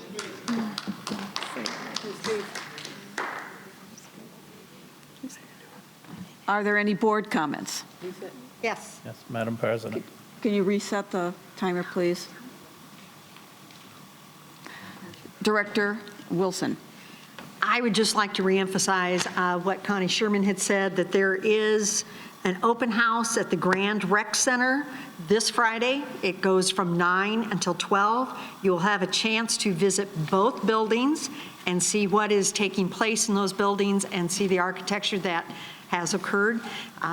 I hope that you take that chance, go and visit the greenhouse and see what we have there at the Grand Center, and maybe get involved in one of the clubs that are currently there at the Grand Center. Thank you. Thank you. Are there any other comments? Director Madam President. Collins.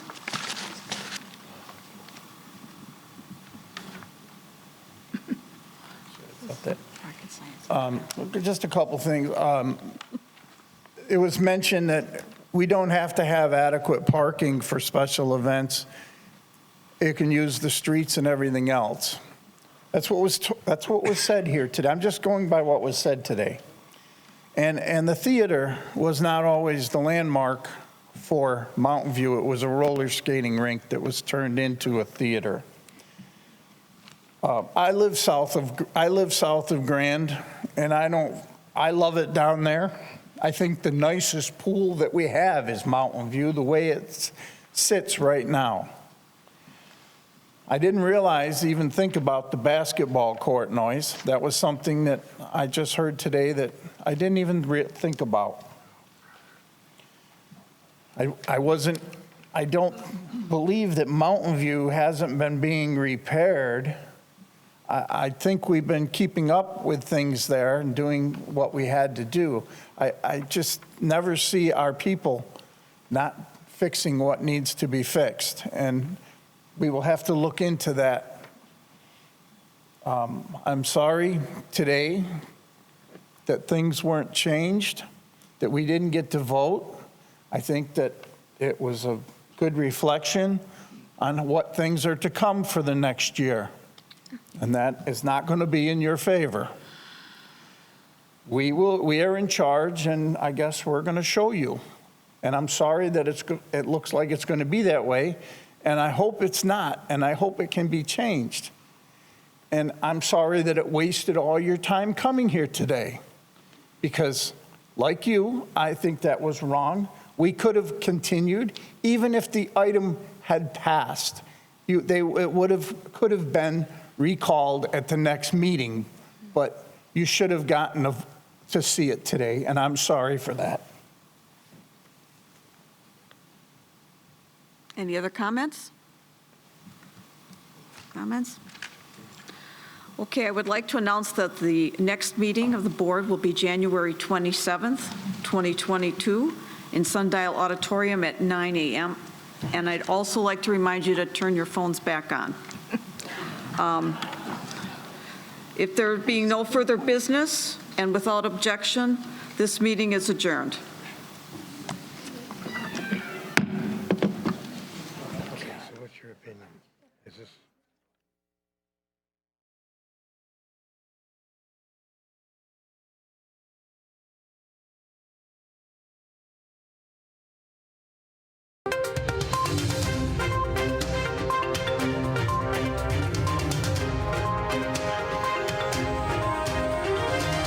This is a copyrighted production of the Recreation Centers of Sun City Incorporated and is intended for the sole purpose of informing our Recreation Center members.